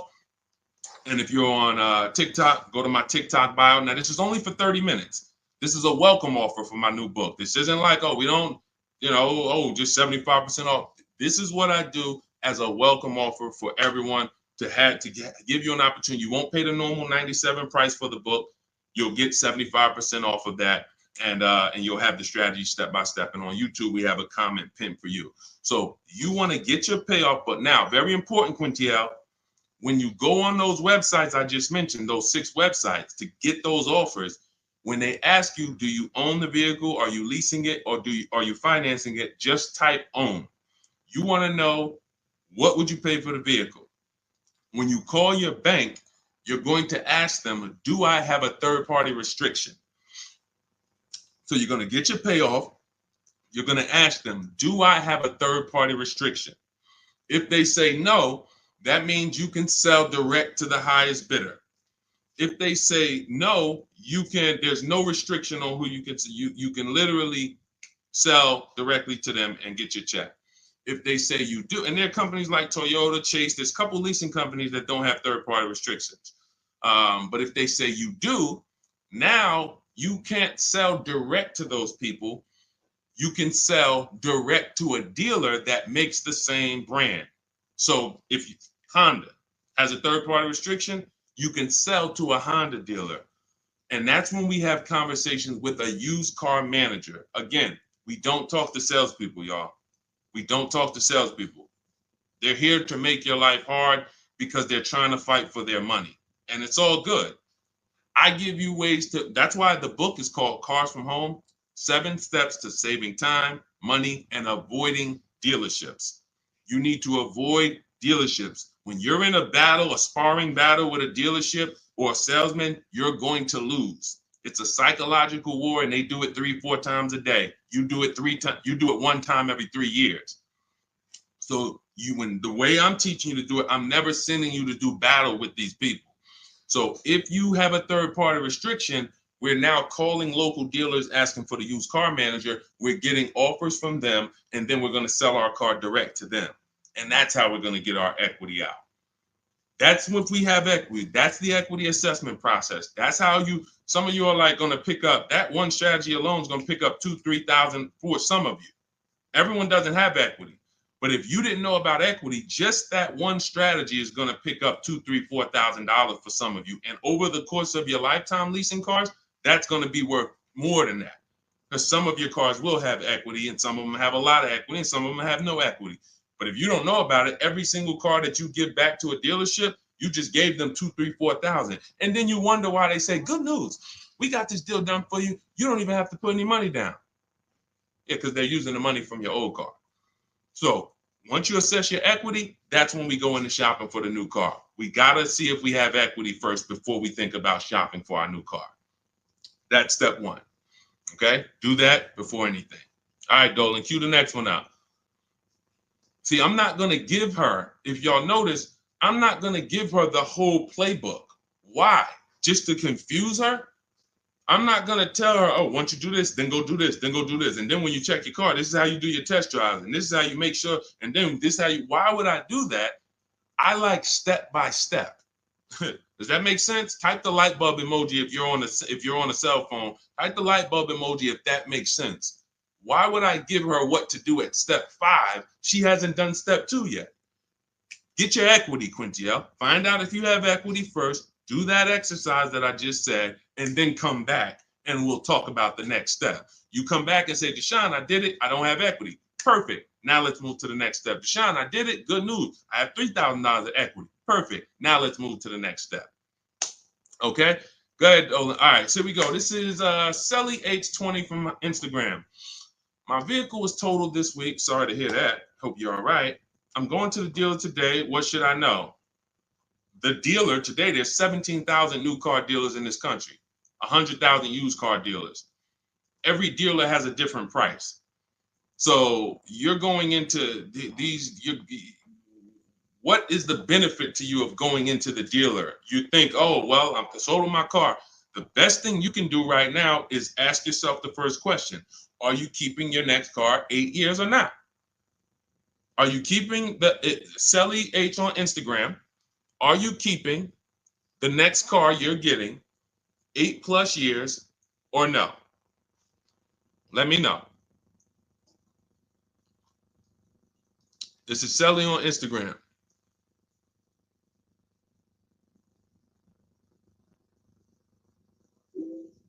This is the first question. I want to give her time to ask. See, car buying, to pay the prices that you want to pay. It's not one step. It's not just give me this one jumbo step. No, it's a series of steps. It's a series of steps. And I think we live in a world right now that has programmed people to think, oh, I'm going to microwave my way to this whole car deal. Put it in the microwave and somehow I'm going to come out and pay less than everyone else. That's not how it works. You try that, you're going to pay more than everyone else, like all of these people out here who 9 out of 10 people going into a car dealership. If I was able to say, hey, how you doing? I see you just got your car. How you doing? My name is Deshone. They call me Deshone the Auto Advisor. You mind if I take a look at your car deal? You mind if I just take a look at your paperwork? Sure. 9 out of 10 people, I would say, all right, let me ask you a question. If I bet you $1,000 right now that in 48 hours I could find a deal way better than this that you just paid for, this contract that has your name on it, this is your monthly payment, this is how much you just gave them. Would you bet me $1,000 I can't find a deal way better than this? Not even close, thousands less than this. Most people are not taking the bet. And that's because they don't have confidence in their car deal.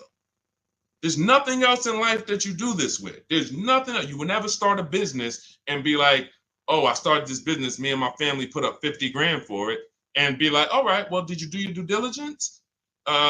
Did you, you would be like, yeah, we got an attorney. We did some consult. We took our time. It was a big decision for us. But a car, same 50,000.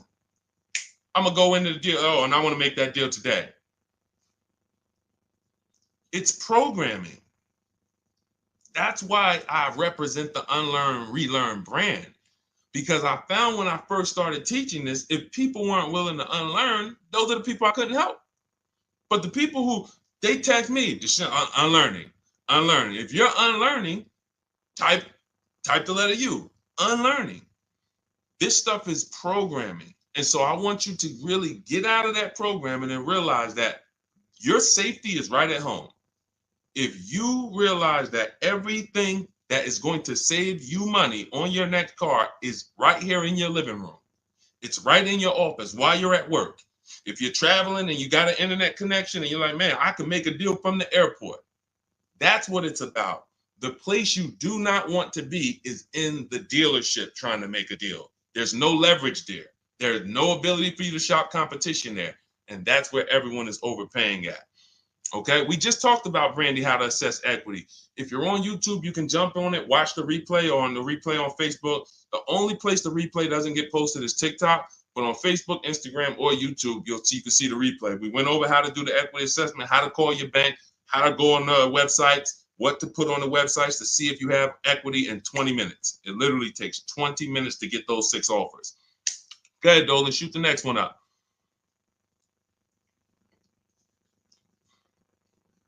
Steven Romero from TikTok, shopping through Carvana. Carvana is one marketplace. That's all it is.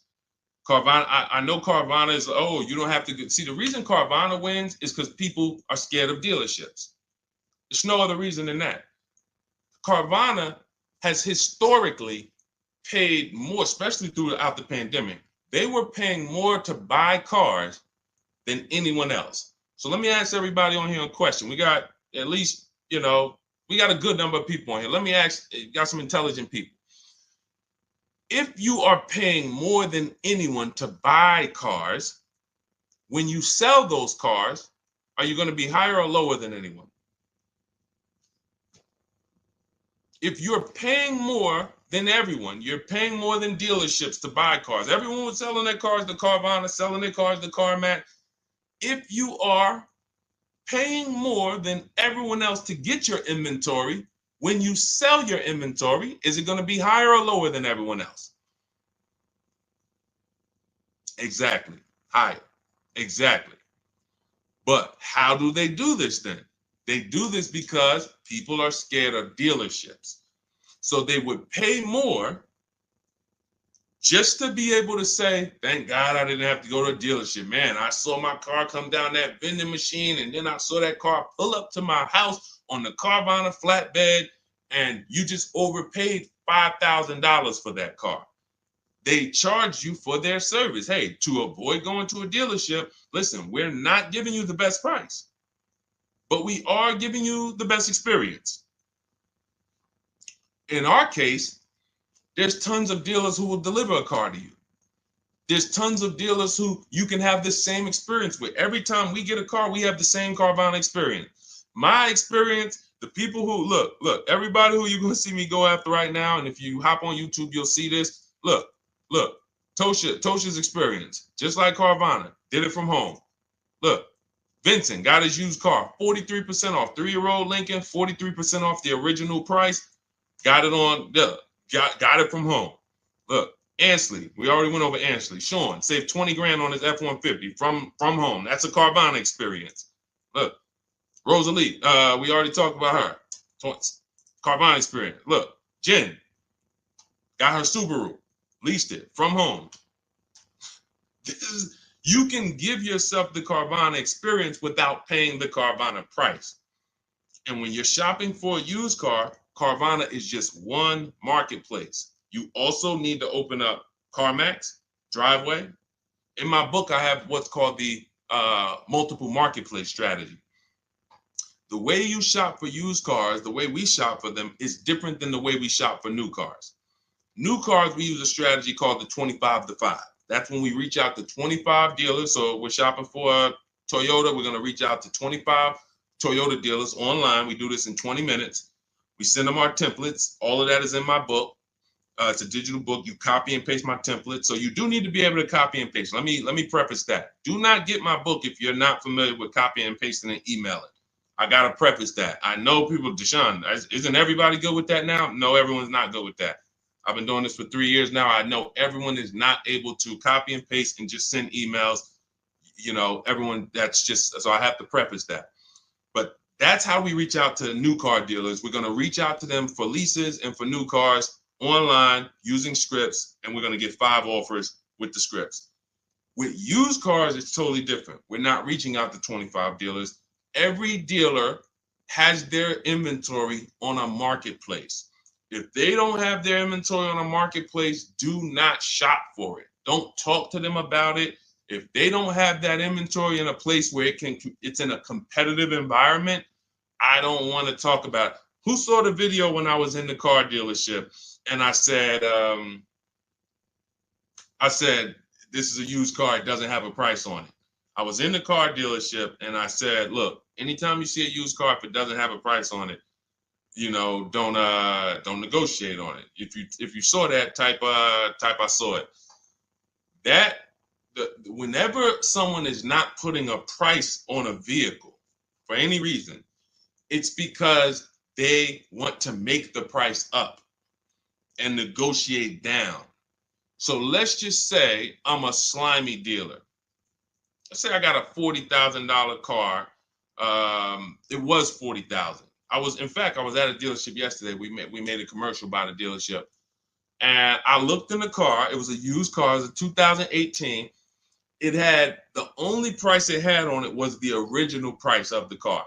So it had literally, it was around a $40-something thousand car. It didn't have a used car ticket, $22,000, nothing like that.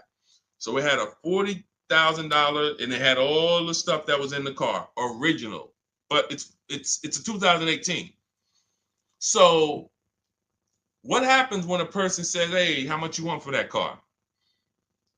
And there's no internet that they're comparing that to. They're going right on there and just saying, okay, that person has a great opportunity to make up a price and say, well, you know, we're asking $24,000 for it, but you know, our asking price is $24,000. Oh man, that sounds a little high though. You know, it's 2018. You know, you can't do no better than that. You know, I mean, what you have in mind? You know, I'm trying to be around 20. You know, I'm thinking closer to 20. Then I don't know if I could get to 20. I might be able to to see if maybe we could like split it, go up the middle, you know, between, you know, like around 22, something like that. Why don't we take the car for a ride? Let's see if you like the car. You're already in the mouth of the snake. You are literally a mouse in the viper's mouth. Once you've already agreed to talk about a car that doesn't have a price on it, you're done. Because let's just say if that same dealer had to list that car online, that car might have been listed for $18,000. But because you walked in and started talking about it and say, hey, well, you know, what do you think? This is how people leave happy. Man, you know, let me ask you, honey, you get home with your wife, like, you think you got a good deal on this? I think so. I think the guy worked with me because, you know, they said they was asking 24. And you know, I went in there and you know, we made a deal about 22, a little under 22. He took off 2,000 from me. No, he didn't. There was no real price. So this is why you want to be on marketplaces where all the prices are listed. Cars.com, cargurus.com, carfax.com, carmax.com, carvana.com. That's one of them. 8 market, eBay Motors, one more, Driveway. So there's 8 marketplaces, 8 major marketplaces. And you want to sit back and shop for your car like you be shopping for a TV on Amazon. And you'll realize once you start doing this, you'll see The same car that was at my neighborhood dealer that I liked, there's 50 of them within 100 miles of me. There's 50 of them. In fact, once I pull a Carfax, I'll see that one didn't even have a good Carfax, the one I was looking at. That one didn't even have the service records that I want to see. These are the things, this is why shopping marketplaces make sense. You want to shop, I talk about this all the time. It's called my multiple marketplace strategy. I made videos about it. I've been posting about this since I came to social media. Marketplaces. And again, the only people who are going to win with this are people that's locked in. People who are serious about saving their money, who take car buying serious. Everybody who like Deshone, this sounds harder. What, you want to go in the dealership and just go ahead and let them just work you a deal? God bless you. This is not for everybody. I know this. This is for the people who like Deshone. I want to make sure, and it's easy. All the people who you see me showing you, Jared, all of these people that's posting their cars, Teddy, if you're on YouTube, you can see this stuff. These people are never going back to the old way of shopping. We are never going back because this is so much easier. And once you get it and be like, man, shopping online is a million times easier. I don't have the anxiety and there's nobody pressuring me. Oh, all of these people are competing, sending me emails. Hey, can we do this? Hey, what if I get to this? What if I get to... They're never going back. And that's the world I want you to come to. I want you to unlearn that old world, come over to the new world. Go ahead, Dola, shoot the next one up. I think we hammered that point home because we get that question probably every day. Carvana, something about almost every stream, somebody said, hey, what about Carvana? It's one marketplace. And they're 99% of the time, Carvana is going to be the highest price for any car you're looking for. 99%, not 100, not 100. 99%.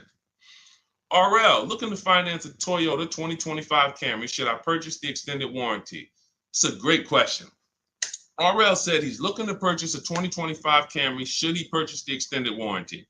So a warranty is a risk product. It's risk assessment. I might buy something and I don't use it. The key to understanding if you should get a warranty is to ask yourself, how expensive is it to fix this car? And does this car have a high likelihood of things going wrong? Give you an example, a Toyota, Honda, as long as you get a good one, and in his case, he's purchasing a new one, they have a history of inexpensive maintenance, and they have a history of things not going wrong. I wouldn't get a Toyota extended warranty. Why? Because the $1,800 or $1,500 or $2,000 I'm going to pay, I have to get that money back and then some to make it work, to make it worth it. That means $3,000 of things need to break on that Toyota for that warranty to have made sense for me to get. Now, on the other hand, when I work with Mercedes, some of you know I worked with Mercedes for 5 years. Every time I would have a client who was getting a Mercedes, I would ask them, how many years you keeping the car? If they said they were keeping it a long time and they weren't going to lease, then I would tell them after we made the deal, buy as much warranty as you can afford. That was and some of my clients in New Jersey, they can attest to that. That was I was very unapologetic about it. Buy as much warranty as you can afford. Because when something breaks on a Mercedes-Benz, nothing is less than 4 digits. There is no, oh, this broke. It's only going to cost us $400 to fix. Nope. So the price of the extended warranty on a Mercedes-Benz or a BMW or a Porsche or anything that has a high, and I have this, we handle this in my book in step 6. This is in the paperwork and protection step. Everything is accounted for. So everything on this stream I'm teaching is out of my book. It's everything. So when we're looking at, and where does this vehicle rank in terms of repair costs? Is it on the higher side? If so, the warranty makes more sense to get. If it's on the lower side, warranty makes very little financial sense to get. And that's how we gauge getting extended warranty. It's a risk assessment. All right, good question though. Very good question. All right, go ahead, Dolan. Shoot the next one up. Too Cool 09 from TikTok. Should I buy or lease a vehicle through my LLC or through myself, or does it matter? This sounds like you don't have a business where the actual car is being used. If you, a realtor, for an example, and could y'all double tap, keep double tapping the screen, keep running those likes up. I appreciate y'all on TikTok. Every time y'all double tap the screen, y'all run the likes up and keep them moving. TikTok continues to tell people about the broadcast. And shout out to the sharers. I appreciate you. Matter of fact, I got to jump off of here because what I'm going to do is, no, I'm not going to jump off now, but I have to do something. Somebody who shared yesterday, I got to go to my DM and I got to send her, I'm literally just talking notes to myself. Okay, so big talk about buying in LLCs lately. Big talks. You know, you see videos about it, get caught through your LLC. There's going to be tons of people audited who had cars in their LLC, writing certain things off and are not using the car for business. It's going to be very, very bad. It's coming because the IRS may come later, but they come. When they see, okay, we see people getting all these cars, they know the social media videos and people just putting cars in the LLC. If you are a realtor, for an example, when I was with the dealerships, I dealt with a lot of realtors. Came in, put cars in the LLCs. Why? Because they're on the road. They're using the car for business. They're writing off certain things, be it the maintenance, be it the repairs, or they're writing these things off. Why? Because it's actually business being done with the car. On the opposite end, you have people who have no business at all that involves that car. They're not traveling with that car to clients' houses. They're not doing it, but they want to buy the car and they want to write off tons of stuff or have some type of tax advantage. And now, I'm not a CPA, I'm not an accountant, I'm not giving you tax advice. I would just tell you that if your business does not involve a car or travel, I'm not going to ever tell you to put a car in an LLC name.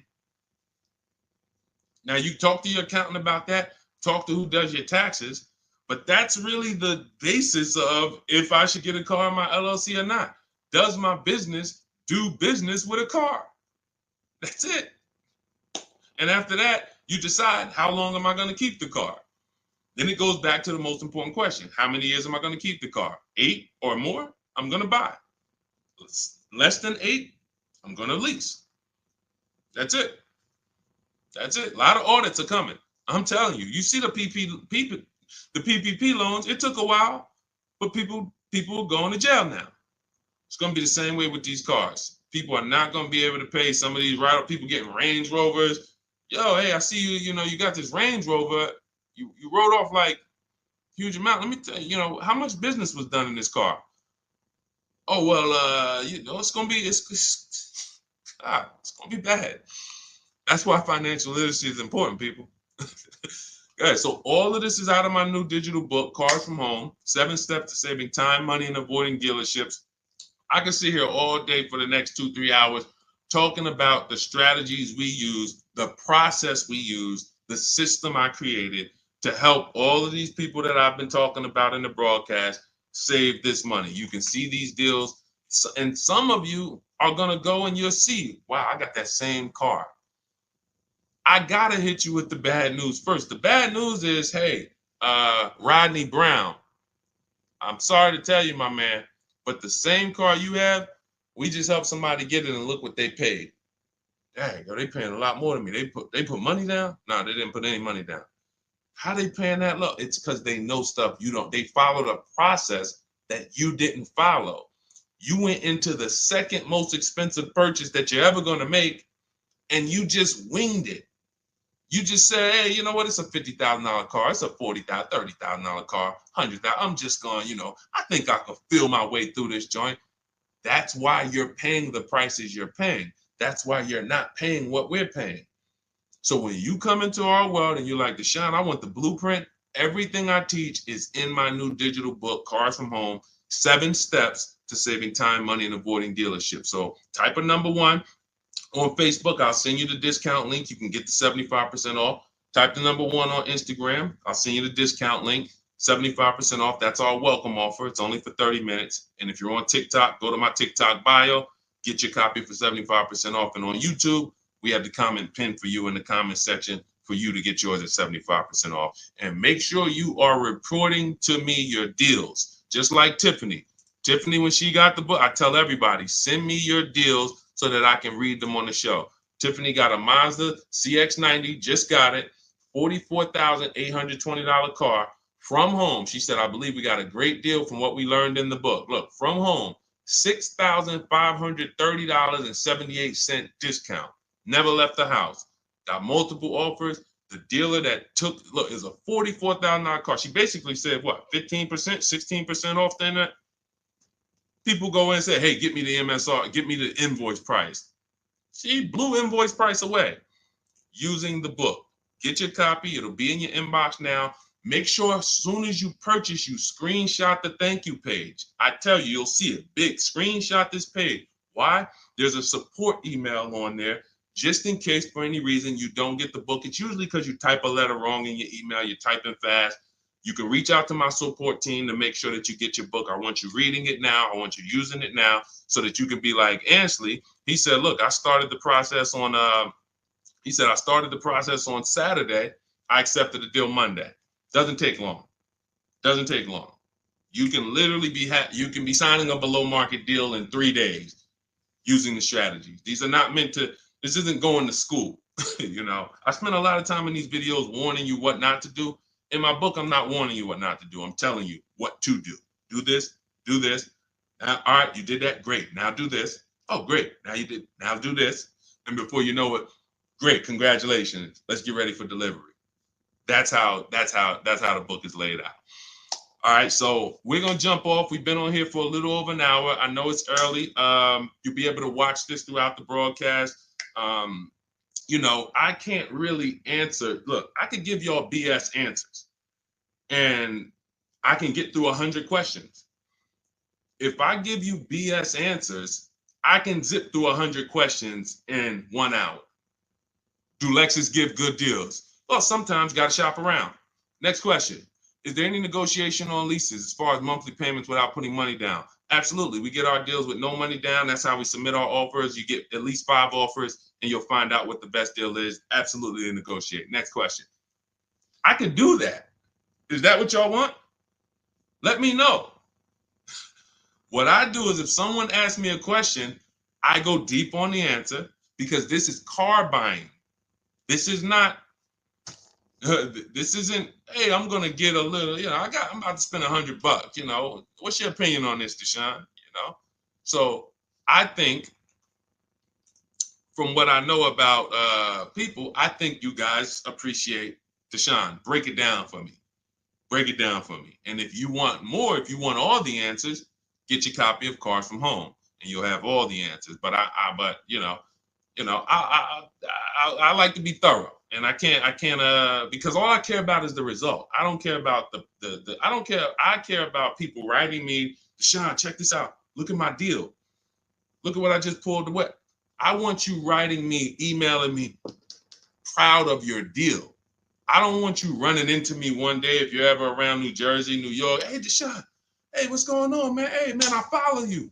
Oh, man, I used your stuff, bro, man. Oh, cool, man. How'd you do? Yeah, I think I did all right. No, you didn't. No, you didn't. Because everyone that learns from me, oh, man, I have people run up to me. I never shopped like this before. I had all of these dealers, and then the lowest dealer took off all this money. That's the one I went with. That's a person that I know. Congratulations. Great job. You listened. You trusted the process. I care about the result. And that's all I want. I want you to enjoy car shopping. I want you, it's 50, 100 grand, 5, 6 figures of your money. You deserve to enjoy it, and you deserve to pay less than everyone else is paying. That's what I'm here to do. So I'll see everybody who has the book. I'll see you inside. Use it. You'll see I link to a couple videos in there. You'll see it's some surprises in there. That's not a traditional book. There's links to videos. I got links to scripts in there. You'll see. You'll see why it's a digital book. And it's a one-time purchase. Anytime something gets updated, like Vroom went out of business a couple months ago, they used to be in our strategies. They were in our marketplaces when we shop for used cars. Vroom was on that list. And they were in the when we do our equity assessment, Vroom was on the buyers list. If I had mailed out a book, if y'all were buying a physical book for for these strategies, that means now I got to make another book, and then I got to say, all right, guys, well, this is edition 2. That was edition 1. Vroom's out of business. Next thing you know, you're getting edition 40, and you're like, dang, every time a new website comes out, because we do online, dang, I got to buy another book. Nope. With Cars from Home, what we did, soon as Vroom went out of business, I went in, I updated the master file, uploaded it, all the thousands of people that have the book, and about 9,000 people have the book right now. So this is, you can go on Goodreads, you could type in the Cars from Home book online, you'll see, oh shoot, this book is out there. It's already 5-star rated. So this is what it's about. Results. Grab your copy in my Instagram bio or my Facebook bio, or everybody that types the number 1 on Facebook, I'll DM you the link exactly to get this discounted price. Everyone on TikTok, you go to my TikTok bio, click that website, and get your 75% off. And then on YouTube, we have it pinned in the comments. So use this stuff, win with it, write me with your deals, y'all. Stop overpaying. You don't want to be like these people out here. You don't. They're getting hammered right now. They think there's no deal. Oh, when is the market going to get better? It's never going to get better for them. It's never. They're going to keep doing the same thing. And it's sad, but that's not what we're here to talk about. Let's get you to paying less than everyone else. All right. So I'm gonna jump off, y'all. Have a great day. We'll be back for another stream, sometime next week. I'll see you soon.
Just hit that. Just take us live. All right, we're about to talk some serious car questions and answers. I want you to ask any question you can think of concerning car shopping so that we can dig deep into it. It looks like Facebook we continue to have trouble with, and I think it's because we already have a stream going there. See if you can get out of that stream, Dolan, if you can cancel that stream so that we can get on the Facebook. But I want you guys to start asking your questions. And Dolan, bring the first question in so we could get the show on the road. And then what we'll do is we can check the back end and try to delete the broadcast from Facebook so that we can get on Facebook. Okay, this is Sam from TikTok. So there's a car for $7,000. I want to sell my car worth $12,000. Can you explain that? Well, who are you selling your car to? If you say it's worth $12,000, then all right. We only get offers to find out what our car is worth. We don't use algorithm sites because that's worthless. An algorithm site is a site like Kelly's Blue Book. You punch in your year, make, model, and in 3 seconds it tells you your vehicle's worth $12,000. Right now, we have companies that bid against each other. And what you want to do is you want to go on your computer, go to CarMax.com, go to Driveway.com, go to Carvana.com, go to AutoNation.com, go to Kelly's Blue Book Instant Cash Offer.com, and go to Car Gurus. All of them will connect you to somebody or some major buyer who pays cash for cars immediately. Literally, quick inspection, drop your check, and you're on to you're literally, it's that simple. We are no longer at the mercy of private owners who are going to come by and look at our car and no one buy it and talk us down. There are extremely competitive buyers in the market that I've been telling people about since 2021 when we were cashing out. I was big on telling you guys during 2021 to 2023, during that whole pandemic run, cash out now, because the values of those vehicles will never see them again. So there are some people who cashed out, but that was also the beginning of showing people that you can sell to what is called institutional car buyers. And that is what stopped people from trading their cars. There are people who have learned from me, and maybe other people have mentioned this, that will never trade a car again because you're not getting the money that it's worth. So you go to those 6 companies, Sam, it should take you no more than 20 minutes. They're going to give you their best cash offers. And then you can sell to them and you can go buy something else. But what I want you to get in the habit of doing, everybody, is separating your transactions. What does that mean? Who you sell your car to is different than who you buy a car from. And you need to maximize each transaction. And you're never going to do that mixing all your transactions together, which is what most people do. They go into a dealer and they say, hey, I want to buy a car from you, and I want to trade my car into you, and I need a loan. 3 transactions. We don't do that. We separate them and we bid each one out using online tools. And that's how we get the prices we get. And that's how we pay less than everyone else. Okay. So the biggest thing, first thing, is go to those 6 websites: CarMax, Driveway, Carvana, KBB, Instant Cash Offer, AutoNation. And all of you who want to find out what your car is really worth, you go to these 6 websites, get your 6 offers, and then you'll find out what your car is really worth. We do not depend on any dealer to tell us what our car is worth at all. Okay? Shoot the next question up, Dolan. And you guys can continue to type your questions. We're bringing them in from all platforms. This is Terrell Taylor. By the way, everything that I'm talking to you guys about is out of my new digital book. It's called Cars from Home: 7 Steps to Saving Time, Money, and Avoiding Dealerships. Some of you may have it. If you have it, shout out to those who have it, and shout out to those who've used it to actually pay less than everyone else. And make sure I want you to be like Tiffany. Send me your deals. Send me your deals. When you get your cars, I want you to actually send me the results. Look, this is, oh no, that's not Tiffany. That's someone else who used the book. Look, used the book, got $175 a month less than her first quotes before she used the book. So send me, but you can get a copy of this book immediately for 75% off. It's normally $97. Go to my TikTok bio. You won't leave the broadcast, and you can have the entire blueprint. If you don't want to try to remember everything I'll be teaching you over the next hour, you can have the blueprint. You won't pay the $75. You'll get the 75% off. And we also have a comment pinned in the comment section for you guys on YouTube and on Facebook and on Instagram. You go to my bio. So anyway, go get it, because it's only for 30 minutes. After the timer goes off, it's $97. It's still worth every penny. You can Google it. 5-star book. You can see all the people who rated it, all the people who's using it. This isn't a test to do, but I want you to get it at 75% off. It's better to pay $24 than $97. Okay, Terrell Taylor. So you said, Terrell Taylor on YouTube said, I have $35,000 to $40,000 to buy a truck with. Should I buy a used or a late model new, 2022 to 24? So whenever we're considering a late model used car, this is a model like Terrell said, that is 1 to 2 years old. Let me tell you why I don't like shopping for those first. I like to shop for a new price first. Whenever you are buying 1 or 2 year old used vehicles, you have to realize something. How do dealers get used cars? Trade, or they get them off lease, they buy them.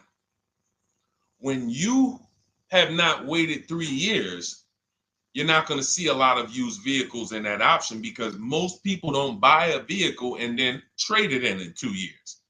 So you're not going to see a lot of 1 and 2 year old used vehicles. I don't like that, because when there's not a lot of a vehicle, the people who have that vehicle get to set very high prices that we have nothing to compare it to. And that's a recipe for losing and overpaying. I've had people come to me who are looking like you, and what I say is, I say, okay, shop for a new one first. I'm gonna tell you why. When you shop for a new one first, you get to see what the market value is. So take Sean. I'm showing Sean. Some of you have seen Sean. He got an F-150 Lightning XLT, $73,000 vehicle. Using what we teach and getting bids from home, using the Cars from Home system, he saved $21,000 on a new one. That was his best offer. He got multiple offers because we always get at least 5. So his best offer, he saves $21,000. If he had gone to look for a 1 or 2 year old one of this, he would have never known that the new ones he can save $20,000 off of if he shops right. Now, some vehicles, it might be $7,000 off, $10,000 off, $5,000 off. The point is, until you know what the new market is for a vehicle, you can't shop a 1 or 2 year old one. Because what happens if you shop a 1 year old version of what Sean got, and he goes and he pays, he pays 65 for it because he thinks, or let's say 60. Let's say 60. A brand new one, 73. Someone else is charging 60. All right, it's 2 years old. Let me get that one. Not 15 grand off. Problem is, he just overpaid for a vehicle because he could have got a new one for less than he got that 1 or 2 year old one. That's why the recent shoppers, anytime you guys are shopping 1 or 2 year old, you have to shop new first to find out what the market is. Now, in my book, I have my strategies for shopping new online and shopping pre-owned. It's totally different. Pre-owned, you want to go to all the marketplaces. If a vehicle's not on a marketplace, y'all, don't shop. Don't look at it. What does that mean? You ever walk into a used car dealer and you see a used car, but there's no price on it? Type a $ if you've ever experienced this. If you've ever looked at a deal, you've been in a dealership, you see they have a used car, there's no price on it.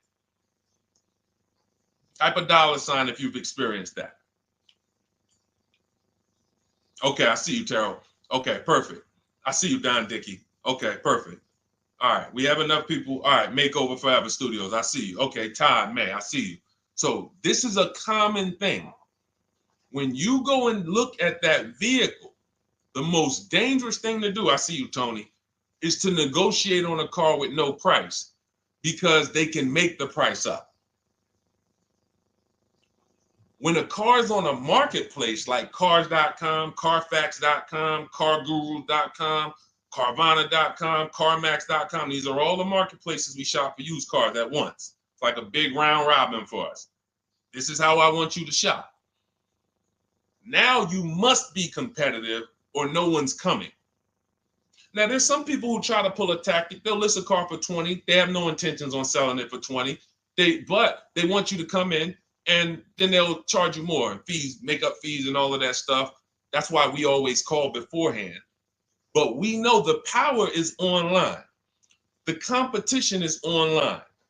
So when you're looking, Terrell, you're either deciding, all right, I'm either going to look for a new vehicle, find out what the market price is for the vehicle I'm looking for and how much I can save. What's my best offer? You need to get at least 5 offers. I'm telling you, it's going to be big differences.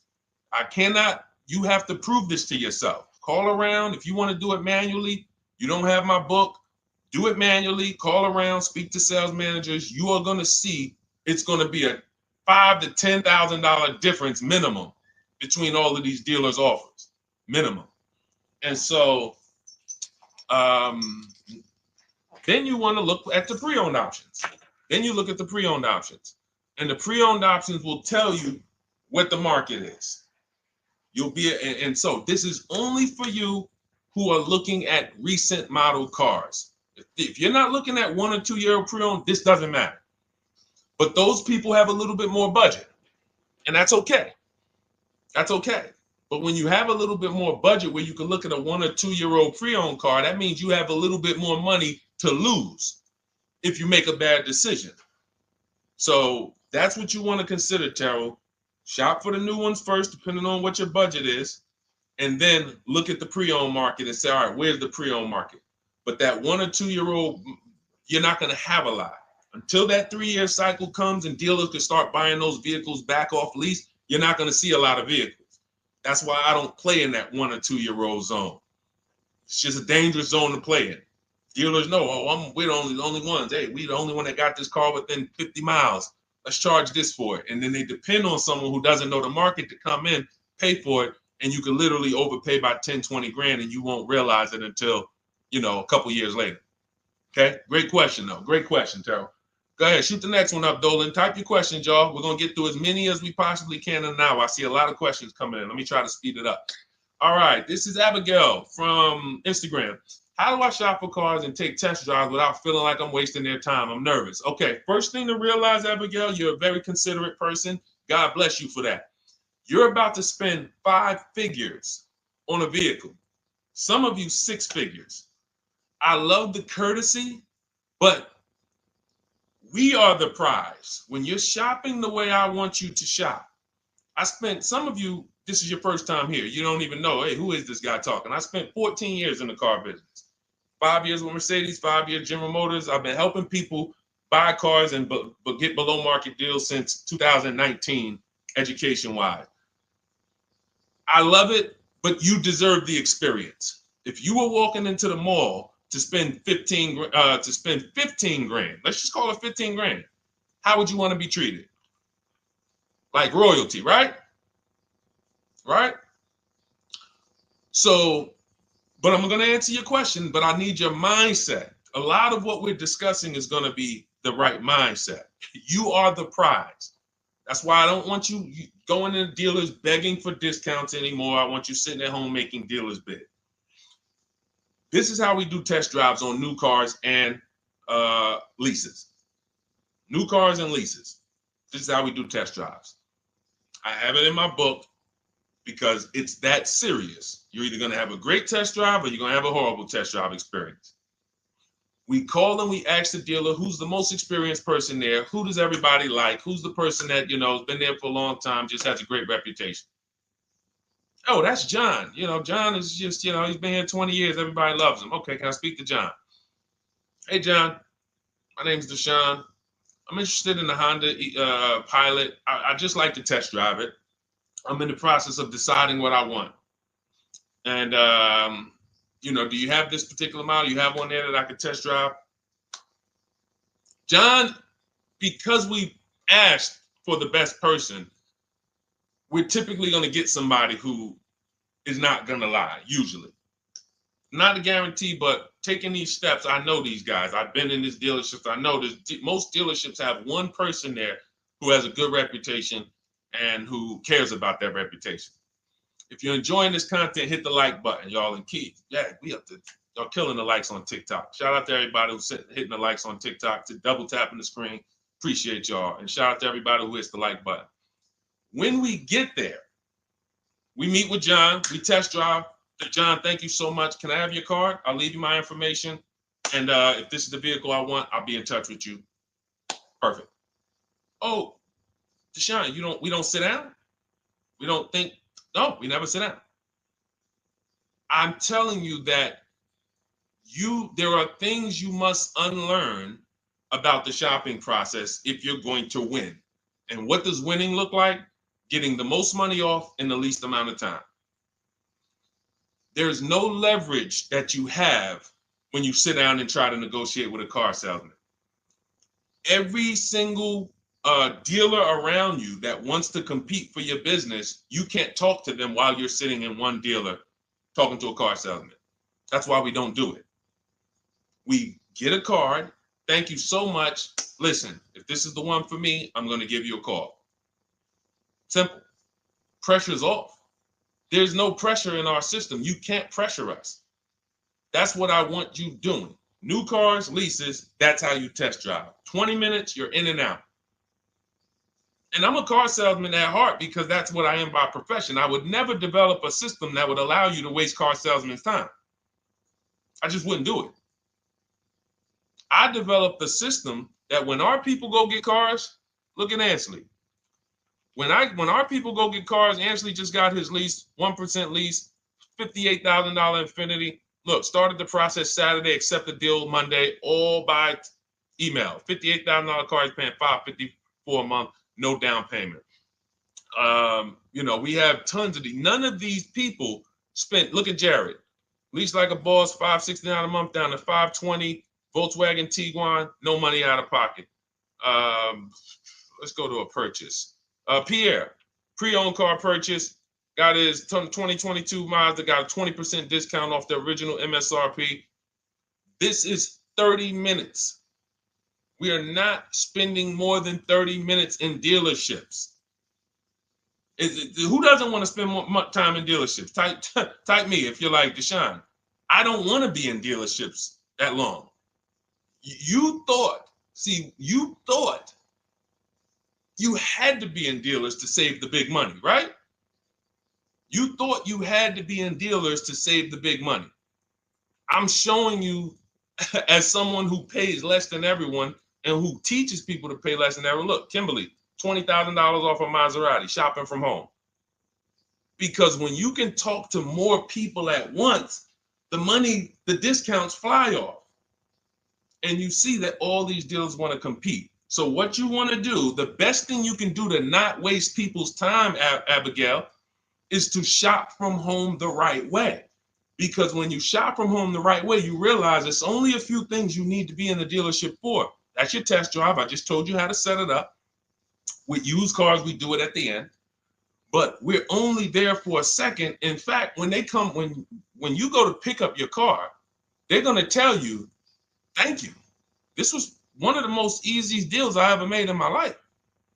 Because you came in, you emailed us, you knew what you wanted, you gave us the information we needed, we made you an offer, you knew what you were decisive. We have all these scripts. By the way, in my book, I have all the email scripts. You don't have to even think about what you're going to say. It's literally copy and paste, copy and paste, copy and paste, copy and paste when we're shopping for new cars and leases. With used cars, before I go to the next question, I want to hit on the used car process. Used cars, we must test drive at the end. We can't test drive used cars over here and then go and buy another used car over here. So what we do when we narrow our choices down on all these marketplaces to our top 5 favorite vehicles, we need to verify that there's no bogus fees. When I was shopping for my Infinity truck, I narrowed it down to 4 vehicles. But I'm going to tell you something that's the most. Who's bought a used car in their life? Type the letter U. I need you guys to program what I'm about to say into your brain cells for the rest of your life. Type the letter U if you bought a used car or if you plan on buying a used car one day. Type the letter U. All right. I see you, Michael. Don Dickey. Okay. Terrell. I see you, Blizzy. Tony. Okay. Lori. I see you. Victoria. Anybody who plans on this. Let me tell you how. Okay, let me tell you how. All right. See, when I'm about to reveal big stuff, I got to kind of see how I want to say it.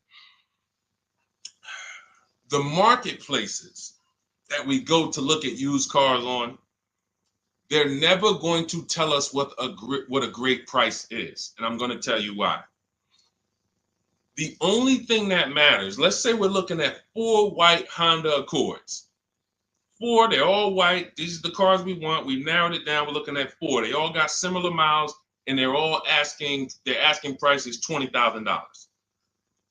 The marketplace is going to tell you what they think a good deal is based on algorithms. Based on all the vehicles listed on the market, this is a good deal. This is a bad deal. Here's what matters. How much was the original price of each vehicle? Why is this the only important thing? Because if we're looking at 4 white Honda Accords, but one of them was $35,000 when it was new, one of them was $39,000 when it was new, has a sport package, some special technology. One was $31,000 when it was new, one was $29,000 when it was new. What's the best value? What's the best value? You see how we clearly just went from, wow, all of these vehicles look the same, similar price, similar asking price. But once we found out, wait a minute, this one right here was $38,000 new. This one here has the cameras in it all around and the self-driving package, and it has the same asking price, or it's maybe $1,000 more. This is what I call the true value discount. The true value discount. And let me tell you why the marketplaces will never tell you this. Because if they advertise the true value discount, someone has to be at the bottom.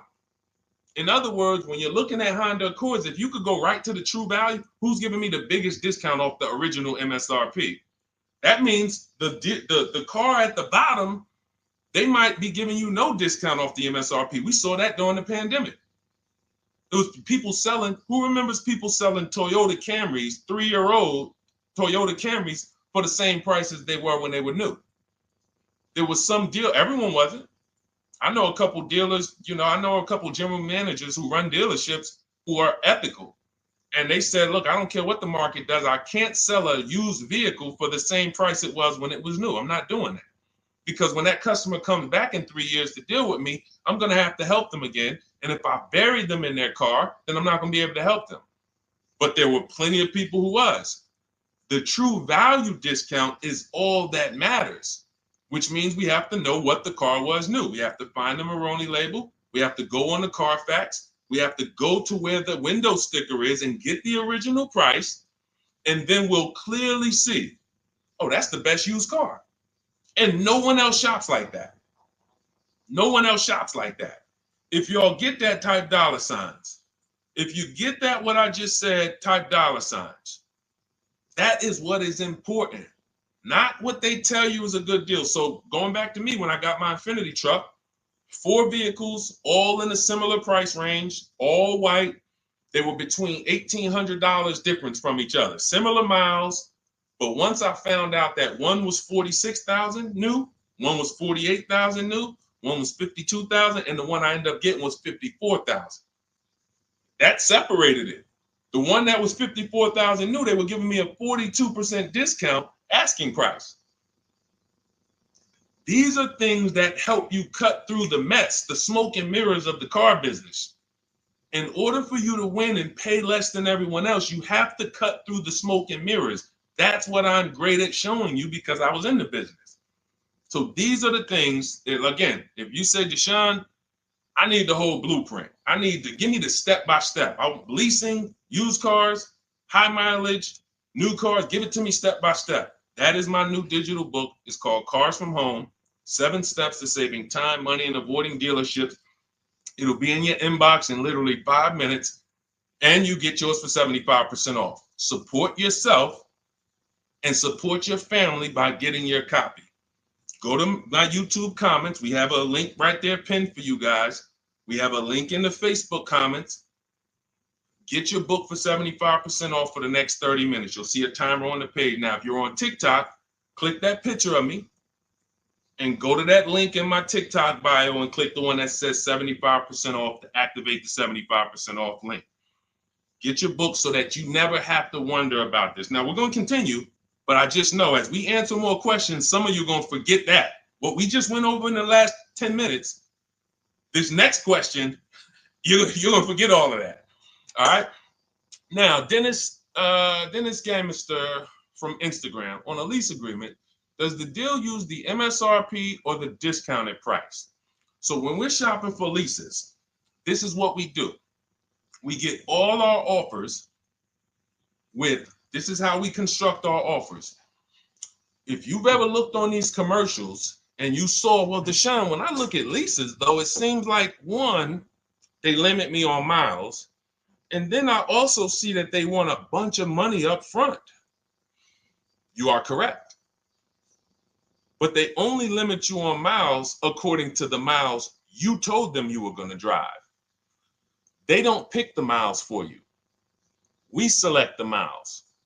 And what ends up happening is people will, because they typically don't know how to shop, they're negotiating. They'll say, all right, well, my payment's $400. That's my budget.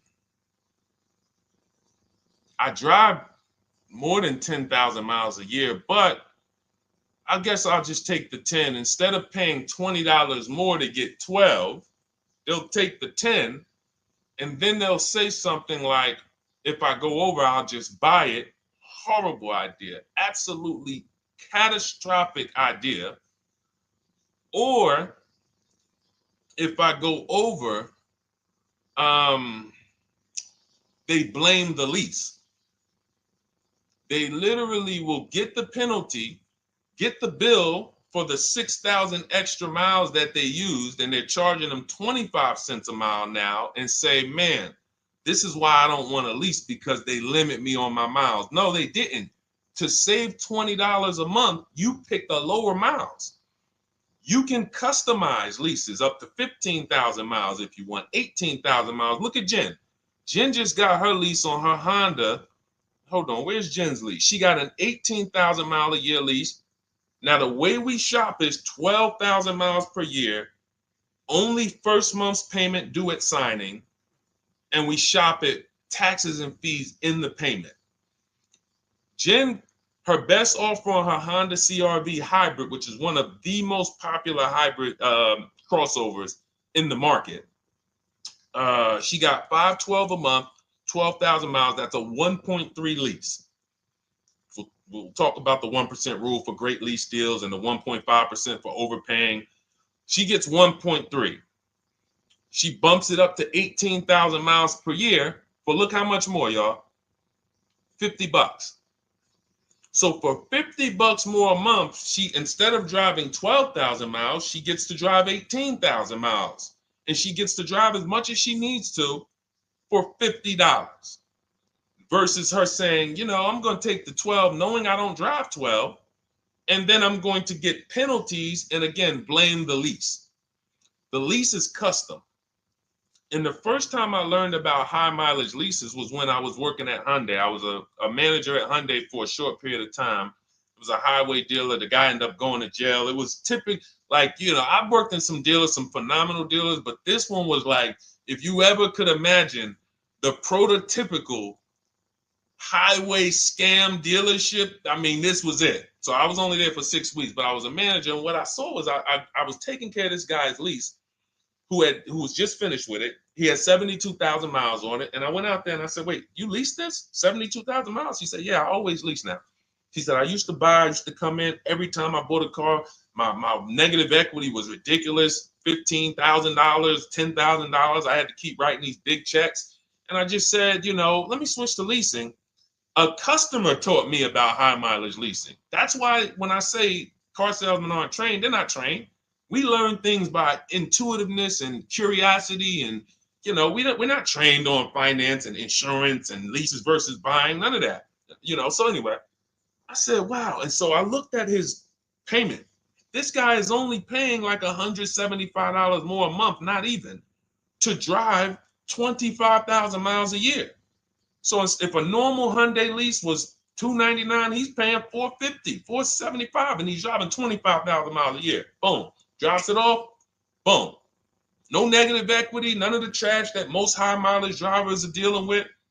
So when we are shopping for a lease, we have to shop with our template.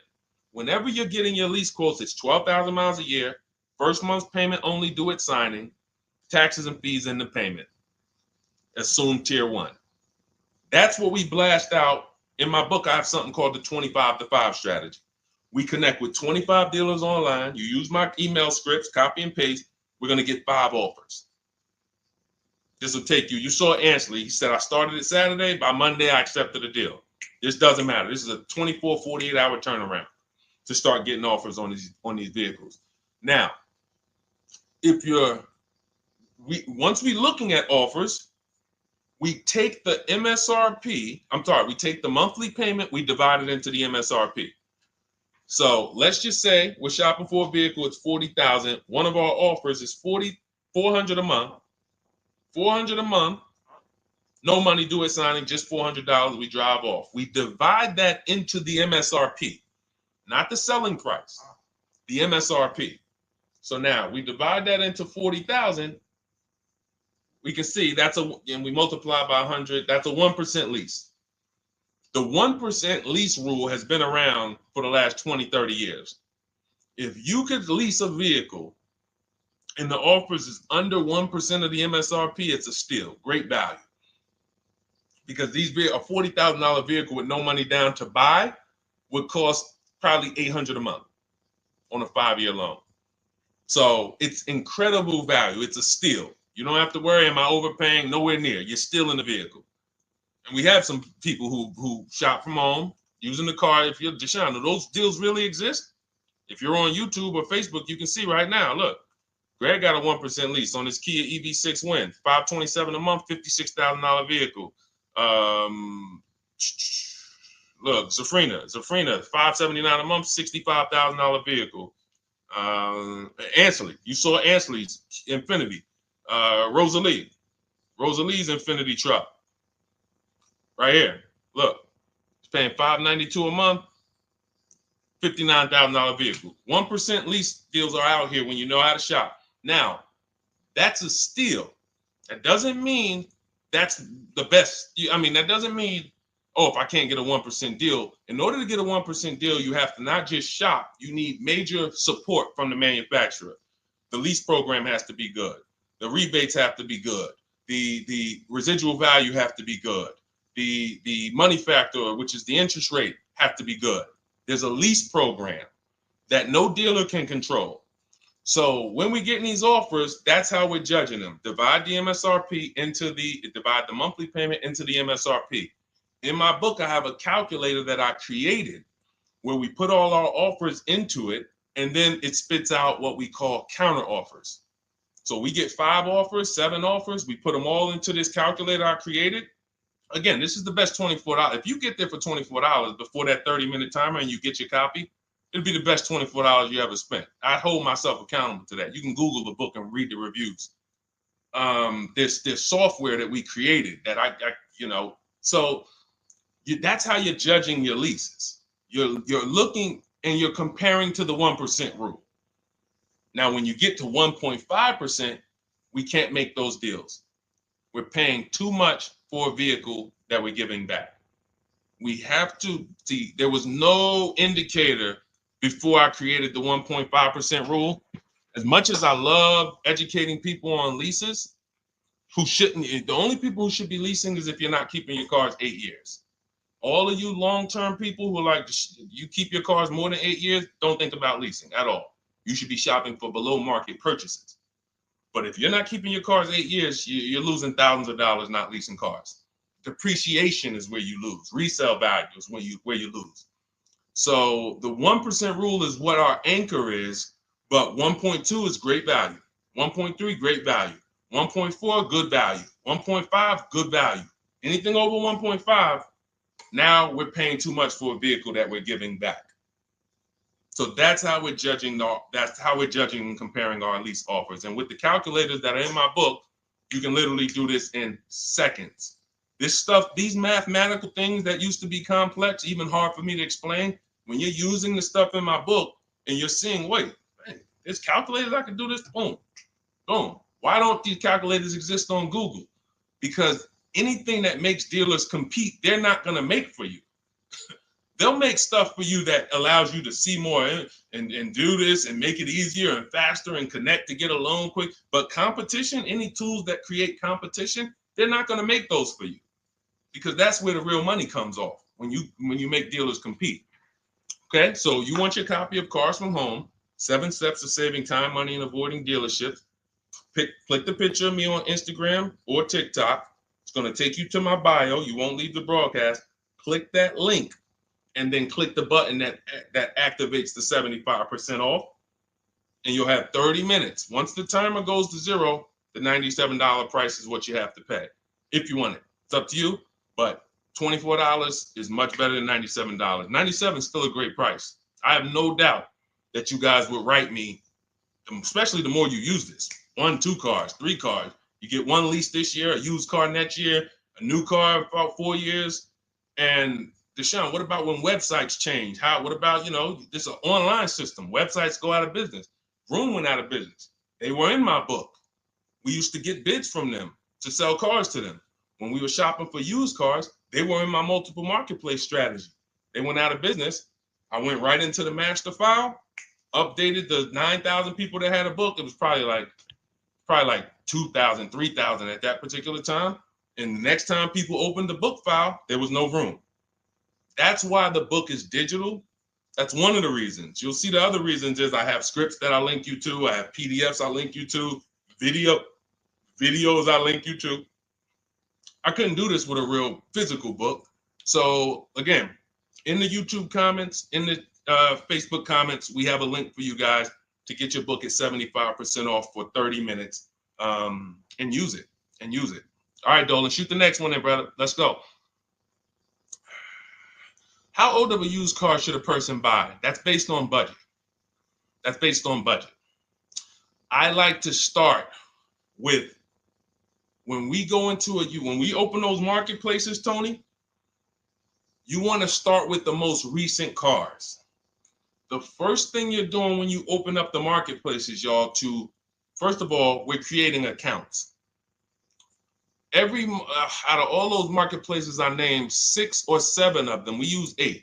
We use eBay Motors, we use Carfax.com, we use Cars.com, Autotrader.com, CarGurus.com, Carvana, CarMax, Driveway, and that's 8. 7 of those, or 6, allow us to create an account. Why is it important to create an account? So that every single new car that matches our criteria, as soon as it's listed, we get a notification. The people who have that notification on, most of them don't know how to assess the market like I'm showing you. So even if they get a notification that the car was just posted, they're not going to have the information to take advantage of it. They're going to hesitate.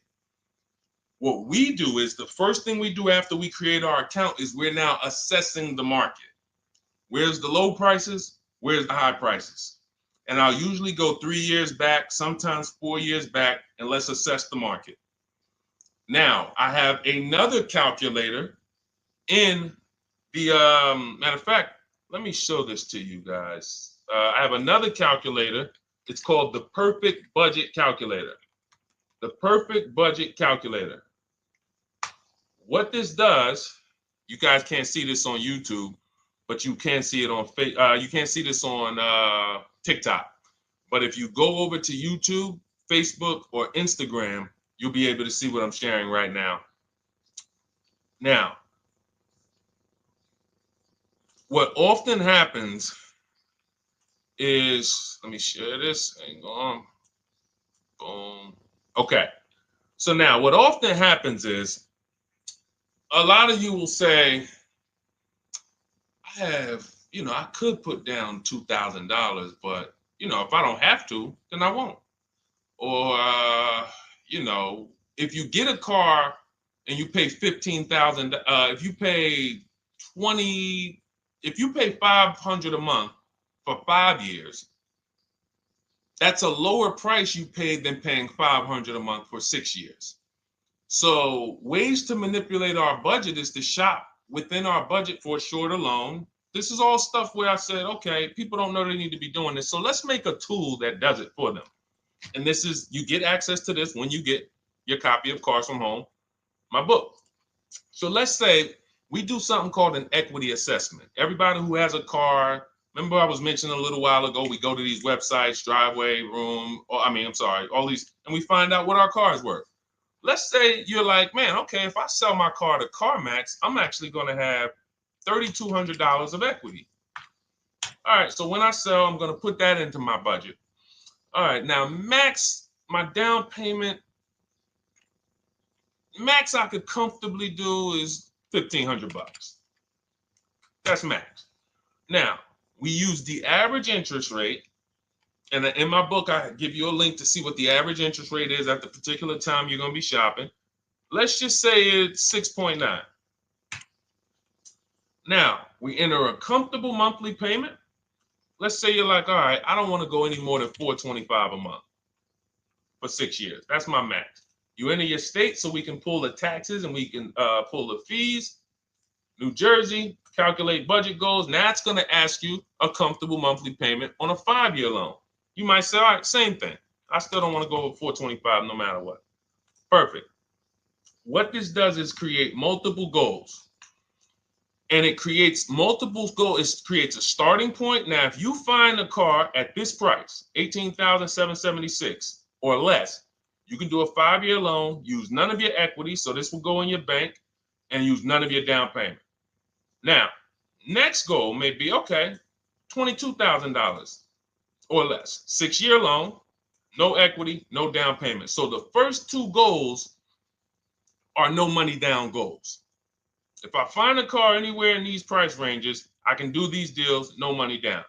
Now, this is one where I use my equity, but no down payment. Goal number 4, I use my equity for a 6-year loan, no down payment. Now, goal number 5. Now you can see the price of the car is getting higher. Use equity, use my use equity and down payment, but it's 5-year loan. And then here is your max budget. Your max budget, which is fine. There's nothing wrong with if you find a vehicle that, once you use this and you find the best price vehicle, as long as you are under this number, you are fine. The problem is when you go over that number. The problem is when you go over budget. All of these goals are your budget. So when I got my Infinity truck, I got my goal out. It was my 4th goal. 4th goal. 4th goal. Now, this is how you make sure when you go out to shop, and look, you'll notice, look at the top. What does it say? You select your state determines the sales tax, will factor it in, give you precise figures. Now, you'll notice, what about the fees, Deshone? Don't all these cars charge fees? We've already factored in the taxes, and we've added $1,000 for fees. What is $1,000? The documentation fee and the motor vehicle fees. It's all in there. So you can go out and know that's my max budget. I cannot buy a vehicle, make a deal on a vehicle where my purchase price is more than $26,729. That's the perfect budget calculator. So there are certain things that I had to create. No one does them. Everything that I was referring you guys to, all the websites, I was doing this, and there was some things where I couldn't refer you to anything because it doesn't exist. We had to build it.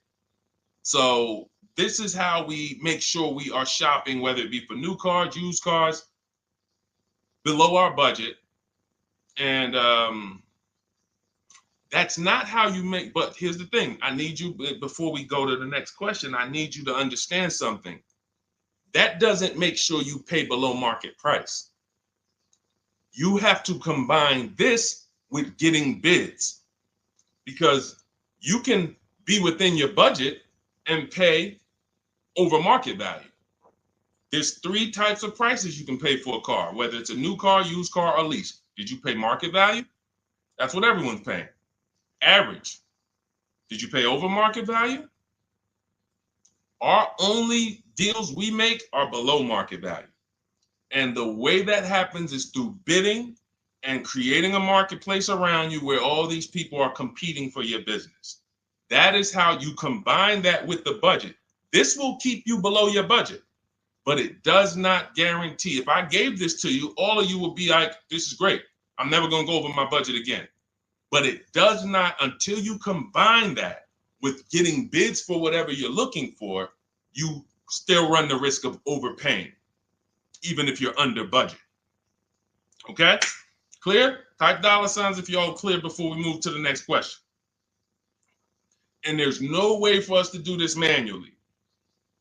If there was a way that you could do this manually, trust me, I would have told y'all to saw me make a video about it all day on my social media. There was just no way.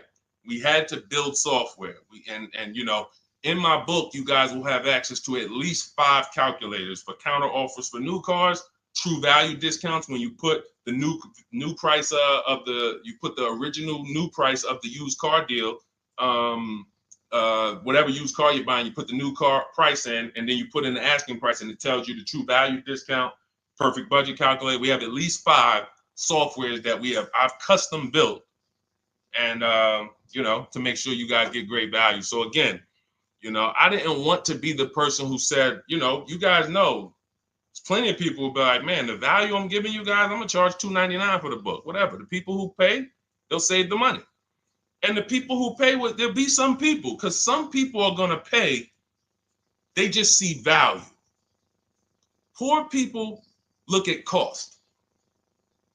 Wealthy people look at value. People who are into financial literacy they don't ask themselves, how much does that cost? They ask themselves, what's the value I'm getting from that? And I could have said, well, you know what? I'm going to help you pay less than everyone on new cars, used cars, leases. We'll do $200, $300 for the book. And I only want to sell it to 1% or 5% of the pie. But at the end of the day, my mission is to help as many people want to be helped. And so that's why I said, okay, $97. But even our welcome offer, you got a chance to get it for $24 if you get there before the 30 minutes is up. Okay? YouTube link, get your copy. And make sure you save the support email, guys. If you see it scrolling across the screen. If, for instance, you don't get your book in 5-10 minutes, it's usually because you typed your email wrong. Reach out to my support team. They'll get you the book immediately. And soon as you pay, go to TikTok. Look, y'all see the links.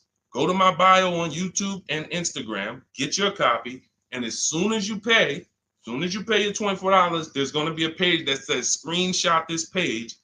Right on that page, you can access your book. I want you to have the book immediately, but I also, in case some of you type wrong, big thing, we fat finger stuff. I want you to have the support email so that you can reach out to my team so we can make sure that book is in your inbox so you can use it and start saving money and building confidence. Okay, Dolan, next question, man. Let's keep it rolling. Okay, there's something about Mary on Instagram. I bought a car as is, and in less than a month, motor lock, can I sue for selling me a lemon? I'm not a lemon law attorney, but that is not what a lemon law case is based off of, in my understanding. Lemon law case is based on you buying a vehicle and the same thing continuing to go wrong at least 3 times. That's a general overview of, what the lemon law process is. And if y'all are enjoying the broadcast on TikTok, can y'all just double tap the screen and keep running those likes up? Every time y'all do that, y'all help TikTok bring more people here, and I appreciate it. If you're going to spend some time with us and, every time just you hear something you like and you're like, man, we got to share this. Oh, and shout out to Madhu for sharing. Here's the thing. I made a video about this the other day because a friend of mine got a used vehicle and the transmission went out on him in about a month. So it wasn't the engine. But when you buy a vehicle as is, it's very tough for you to have any recourse, anything that you can do, because you're signing a contract that specifically says as is. It's very tough.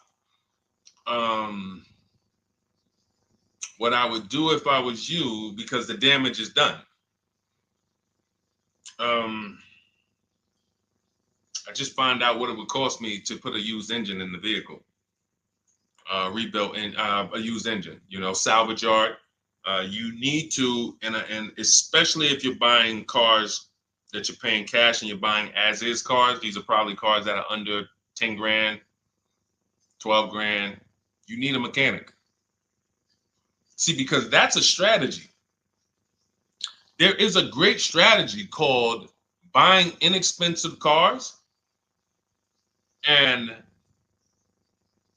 having a local mechanic so you could do what's right. Oftentimes you could drive those cars for a year or two and sometimes sell them for what you got for them because you've outlived the depreciation. Those cars are not depreciating as much unless you overpay for them. If you overpay for it, then it's going to drop because you overpaid for it. But if you pay a great price on some of these vehicles, you can oftentimes win with this, but it requires skills. One of the skills is, how do I avoid engine issues, transmission issues? So a couple things. for those of you who may be going this route, you need to narrow your search down thoroughly based on title history, service records, accident history. That oftentimes you'll see, if I typed in right now 2018 Subaru Outback longevity. That's one of the things we do. It's in the 4th step of my book. Before we get prices on anything, we do a quick 5-minute search to make sure these aren't bad cars. There are bad cars out there, but there's data that shows us. If I type that in, it'll tell, okay, these vehicles are known for lasting 100,000 to 300,000 miles, depending on how they're maintained.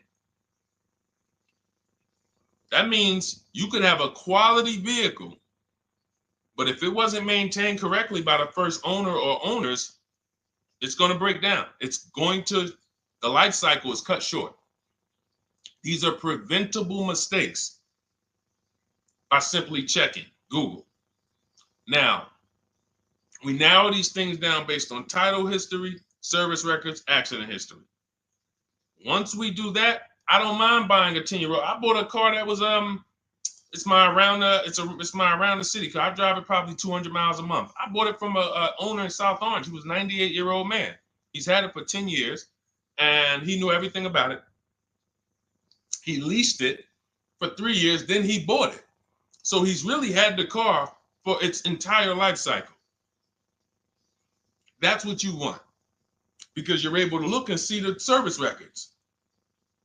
I don't mind. We have to take the risk off of ourselves, and the risk off of ourselves with used cars to prevent ourselves from buying these used cars that are breaking down on people, and they're always in the shop, and they're dying on the road, and you got to keep the tow truck on speed dial. It's simply a matter of checking to see the reliability records of the car, which is easily accessible on Google, the way I just said, and then making sure the one we get was actually maintained correctly. And that's going to give us the best chance of having a great experience. These are the steps we must take. But in your particular case, there's probably, I don't think you have a case. You can certainly reach out to a lemon law attorney. I don't think you have a case at all. I think because it's buyer beware with cars. It's buyer beware. That means it's on you. If something goes wrong, it's on you. And so what I would do is I would find a local mechanic that I trust, that everyone loves in the neighborhood, and I've been there for 10 years, 20 years.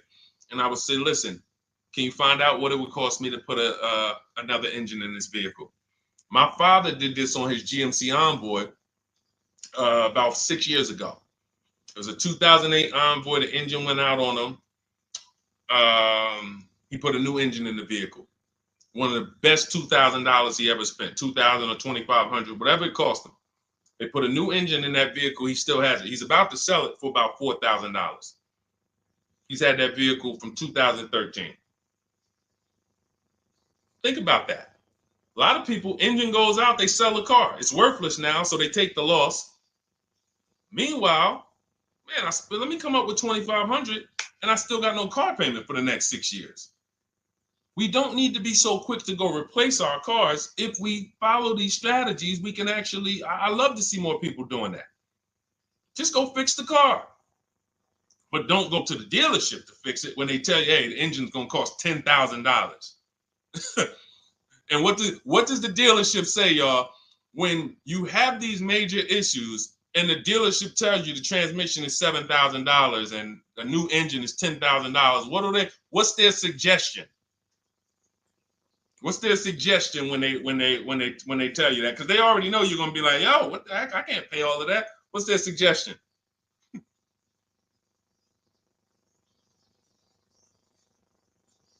see, let me give y'all some time to type. I just want y'all to know, this is how the system works. So I know somebody. Look, thank you, J. June. Trade it in. Thank you. You see how we can? Oh, look, N.Y. Anderson, buy a new one. So what they do is, exactly, Victoria, they're going to suggest a new vehicle. So if we know, now watch this, as your vehicle is worthless, you don't have any opportunity to put it on a competitive market to see Well, how much would somebody pay for that? They've already assessed the value, and they want to structure your deal, have you take that major loss for that engine. They're going to put the engine in for a lot less than that, and they're going to resell it, and now they sold you another car.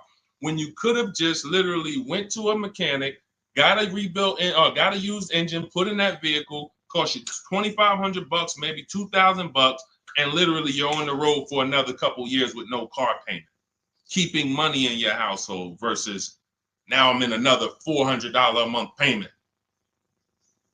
Okay? This is what it's about. And if you're like Deshone, well, I don't want to keep a car that long. We talked about you earlier. You shouldn't be buying cars. Because the keepers on here who keep cars 8 years, 10 years, who has a car they've had in their driveway for more than 8 years? Type the number of years. I want to explain something we're gonna help a couple people learn a lesson here about themselves, because they're gonna be like, they're gonna realize they're not keepers. Look, look, we need to show people, because some people think, oh, I keep my cars a long time. I keep them about 6-7 years. We need to show that that's not a long time in the world of cars and depreciation. So Michael, 15 years. Michael got a car that he's had for 15 years. Let's go. Type the number of years you've had it if it's more than 8. Look, Vancia, 11 years. Let's see. See, a lot of people don't keep their cars. Look, N.Y. Anderson said, I drove my last car 14 years. All right, Connie, 15 years. She has a 2004 Chevrolet. Tony on Facebook, 2006. Now, watch this, y'all. If you ask me, Deshone, what's the way to get the most money out of a vehicle? It's to do what they're doing. Tanaya, 9 years. No, Renata, not less than 8. Not less than 8. We're trying to put you into a different cat. We're trying to help you see the category you should be in. Look, 9 years. Donna, 15 years. What's so important for y'all to see about these people is that they have beat depreciation. And that means whatever their vehicles are worth today, a year from now, they're going to be worth about the same. If their vehicles are worth $4,000 today, a year from now, they'll be able to still sell it for about $4,000. But the thing is, they're trying to get the most money out of it because the cost of replacement is expensive compared to what they're doing. No matter how much they got to pay to keep those vehicles on the road every year, a little couple $100, maintenance, whatever, it's nothing compared to going and getting a new car and bringing hundreds of dollars a month or thousands of dollars in the form of cash out of our household. And everyone's not going to do that. And that's okay. You should not be buying cars. You should be shopping for below market leases. Because again, there's 2 ways to save money. Do what the keepers do. You just saw all the keepers. We shouted out all of them. And the other way is to go in and not tie money up in the vehicles in the first place. When you look at somebody like Danielle, she's driving a $44,000 Audi, 2024 Audi A3. That vehicle is $800 a month to buy, no money down. $800 a month for 5 years, maybe $700 a month for 6 years. She's paying $550 a month. She didn't tie up the money in the first place. That's the name of the game with leasing. Bonita on her Telluride. This is also to show you it doesn't matter what the market does. The market could be up or down. We're going to pay less than everyone. This is Bonita. She got a Kia Telluride during the pandemic when everybody was paying ridiculous prices. That's why I show her 2022. Look at the date. She said, I'm driving my dream vehicle, $600 a month. People were leasing. And I know if somebody watching this and they're like, if you leased a Kia Telluride during the pandemic, you are not paying what she's paying with no money down. I know it. I know it. People were DMing me, Deshone, I want a Telluride. They want $900 a month for them. I know people weren't paying $600 a month, but she came in, used our bidding system, used the same strategies you're going to have access to in my digital book.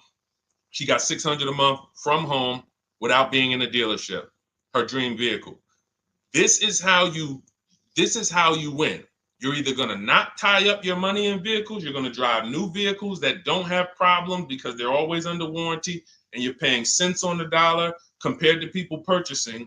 Or you're going to be a keeper like Michael and like Donna and like the people who said, okay, I'm keeping my vehicle this long. That's why in my book, it's 7 steps. But the first step is to ask yourself how many years you're keeping your next vehicle. That is the first question I would ask you if you and I were shopping together. My first question to you would be, Michael, how many years you want to keep the next vehicle?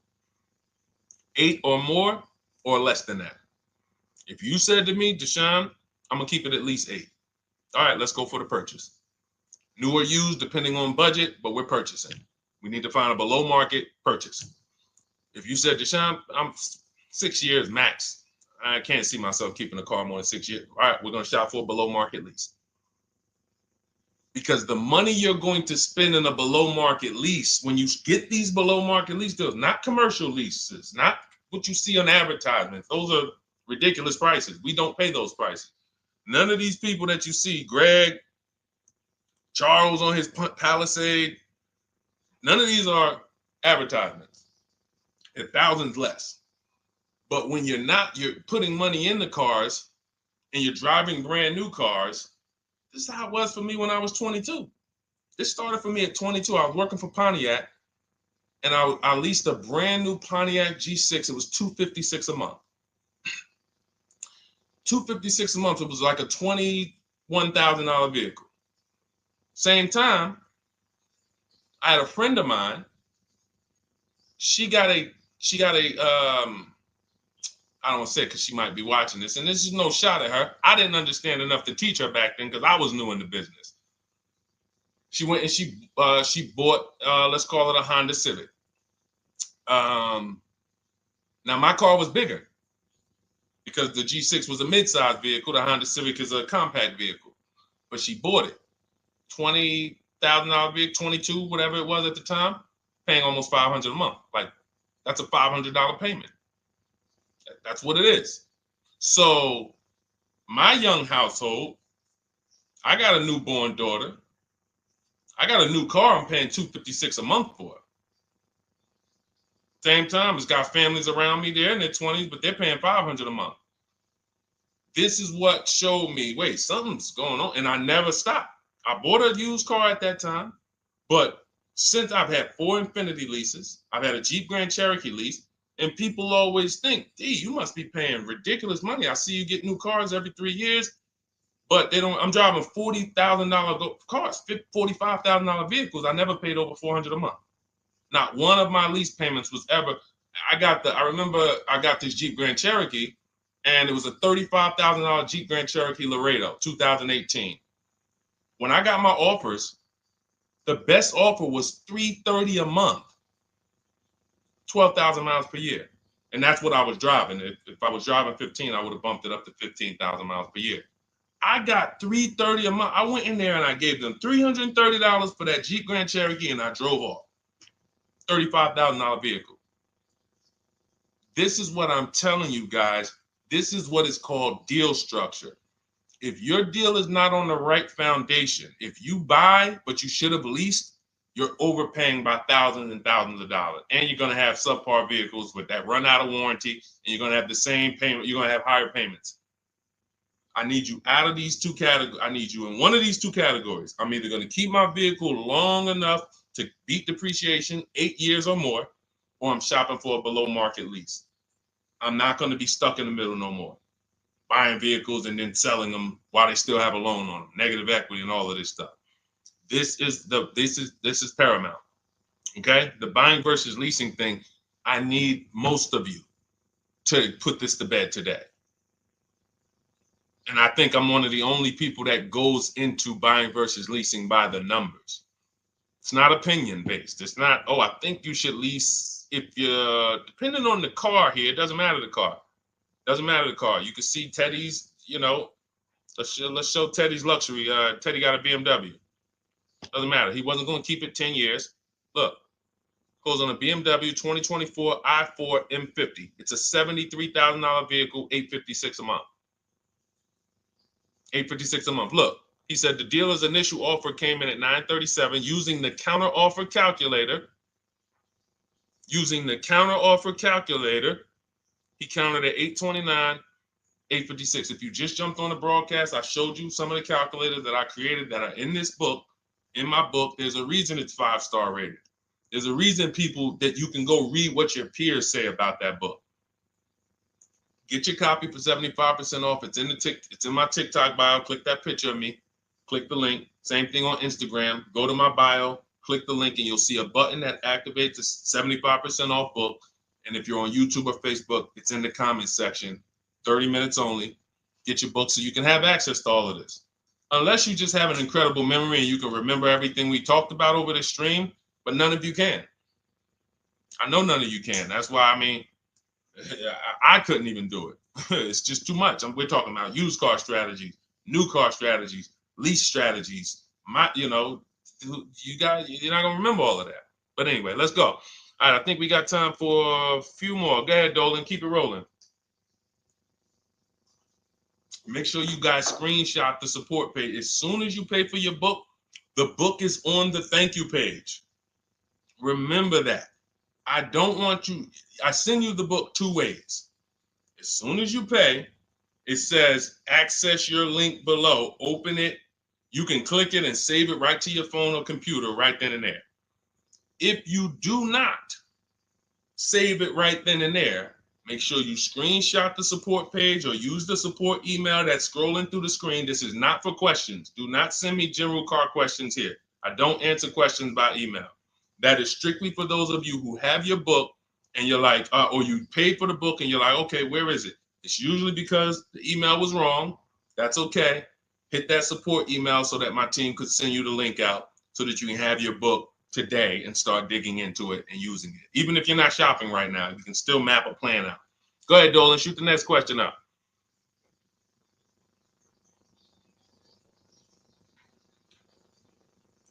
All right, this is Victoria from TikTok. Any tips for how I can get the highest trade-in value for my existing vehicle? Of course, bids.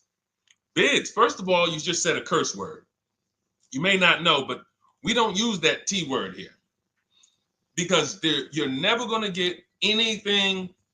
You're not going to get a max value for anything trading.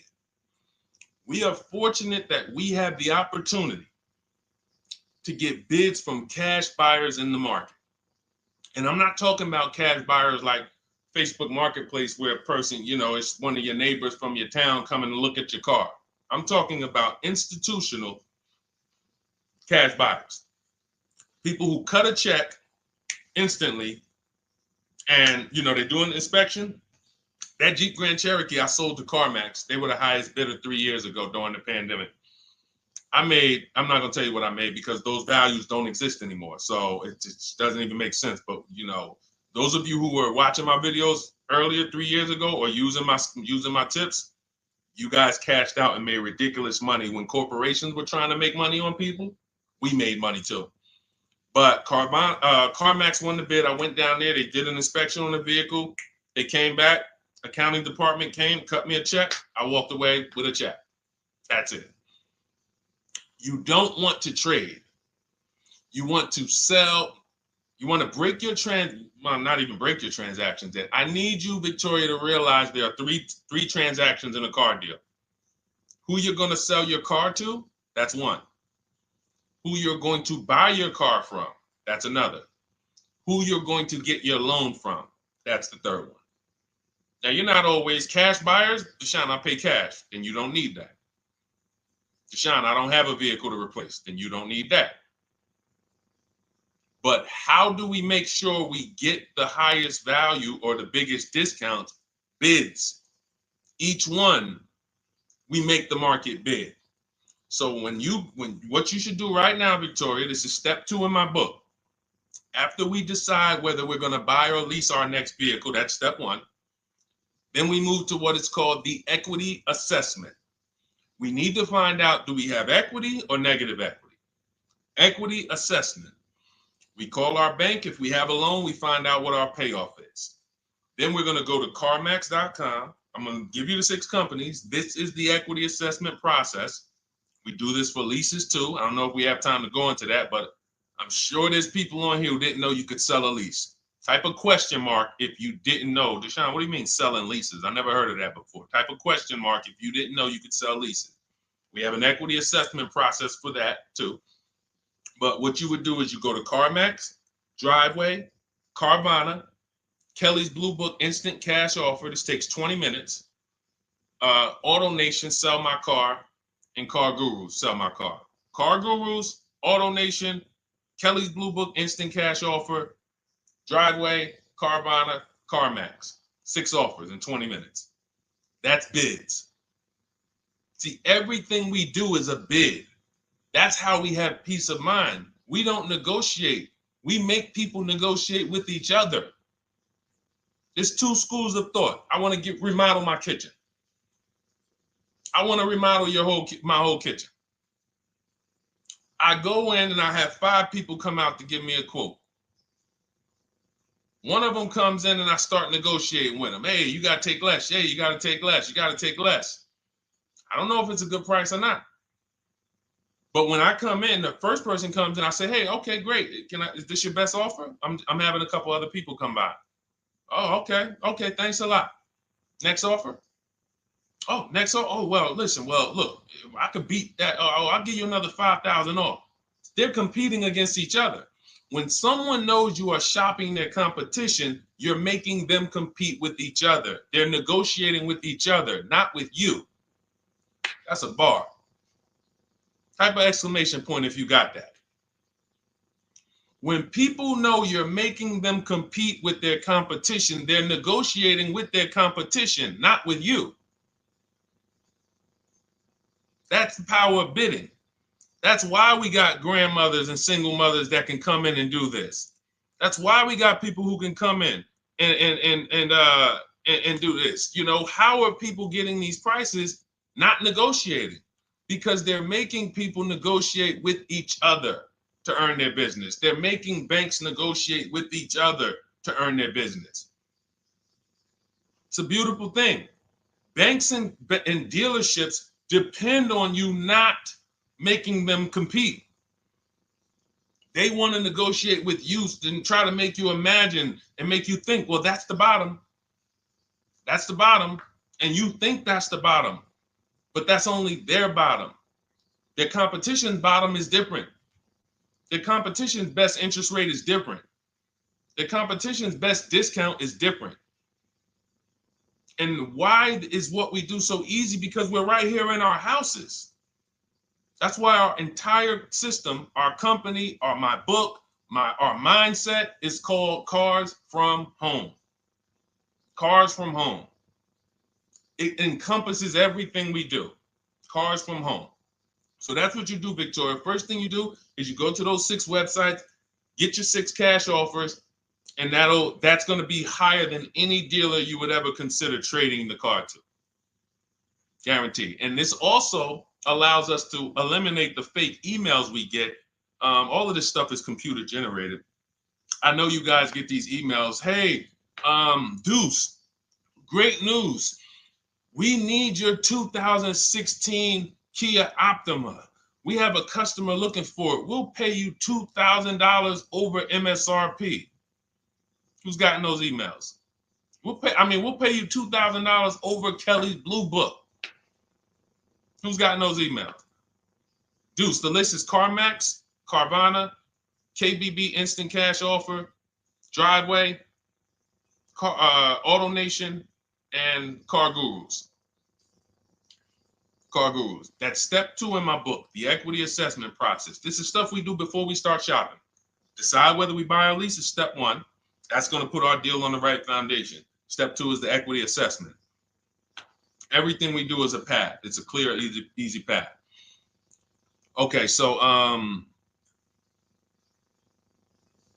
yeah, I forgot the question that I just asked, but let's go. I could already tell. See, I could tell when I'm winding down because y'all could tell stuff will start blurring to me. That's why I'm like, see, and if that happens to me, I know it happens to you. Like that's why I'm like, listen, grab your copy of Cars from Home. It's a digital book. You'll have it in your inbox in minutes. It's continued updates. I probably updated that book 5 times since we originally launched it. Added calculators to it. Those weren't in it originally. I've added the calculators. I'm committed to making stuff better without being like Like, imagine this. Oh, well, you bought volume 1 of Cars from Home, but I just put a new tool in, guys. Now you're going to get volume 2. And now every time a website changes, you got to get volume 2 and volume 3. And 5 years from now, you're getting volume 9 each time. It's like, no, literally one-time cost. And I can't tell you if that'll be around forever. I can't tell you that. I can't tell you 3 years from now I'm going to be giving free updates of the book.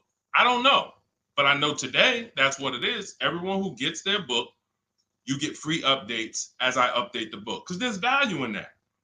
There's value. I can send an email out to people every 3 years and ask them, hey, did you enjoy the book? They're going to say, hey, yeah. Well, here's the thing. My new version is this.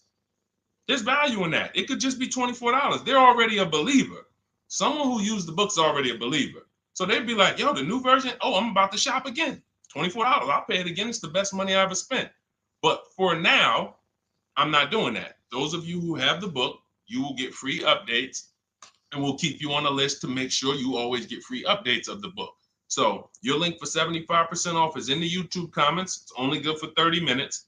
It's in the Facebook comments, and it's in my Instagram and TikTok bios. Click those links in my bio. Click the button that says 75% off my new book. Get there before the $97, before it goes back up to $97.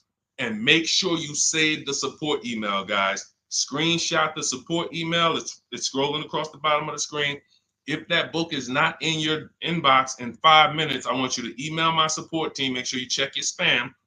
And I also want you to, as soon as you purchase, you'll see, I say, hey, access your book below.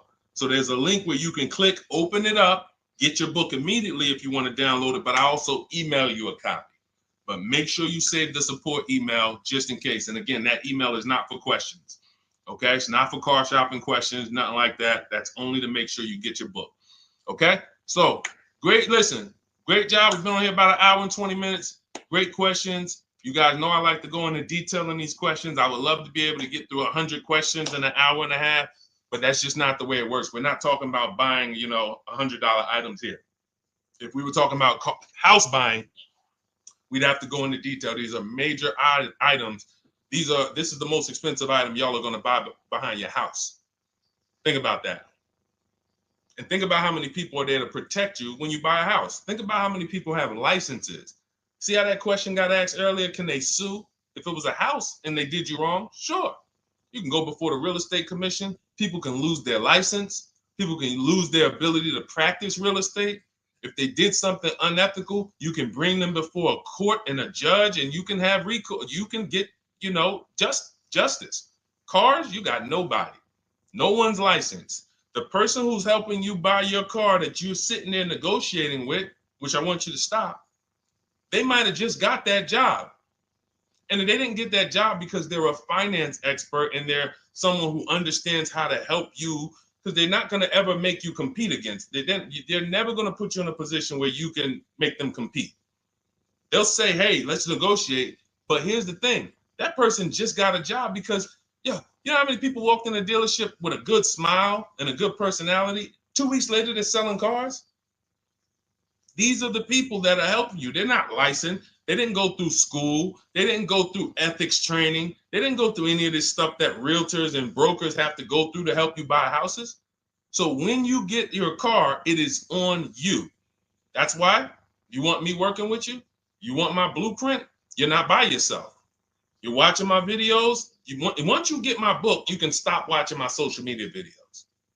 I don't want you watching my social media videos if you have my book. It's just going to confuse you, because what my social media videos do is warn you what not to do. That's what my social media videos do.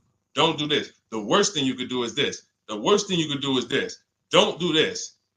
My book is teaching you what to do. It's telling you what to do. It's not an education book. It's a do this first. Step 1, do this, do this, do this. Step 7, hey, congratulations, we're taking delivery. We're not focused on that. So once you get my book, you don't have to watch my social media videos ever again.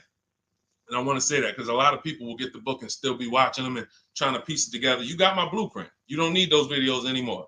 Okay? So always a pleasure, y'all. God bless you. To those of you who have your book, make sure you email me when you pick up your cars, send me all the details. Deshone, check this out. This is what I got. This is what I paid, so that we can bring you guys into the stream and continue to tell everybody about you. So about the results. All right. God bless y'all. I will see y'all on the next stream. Always a pleasure.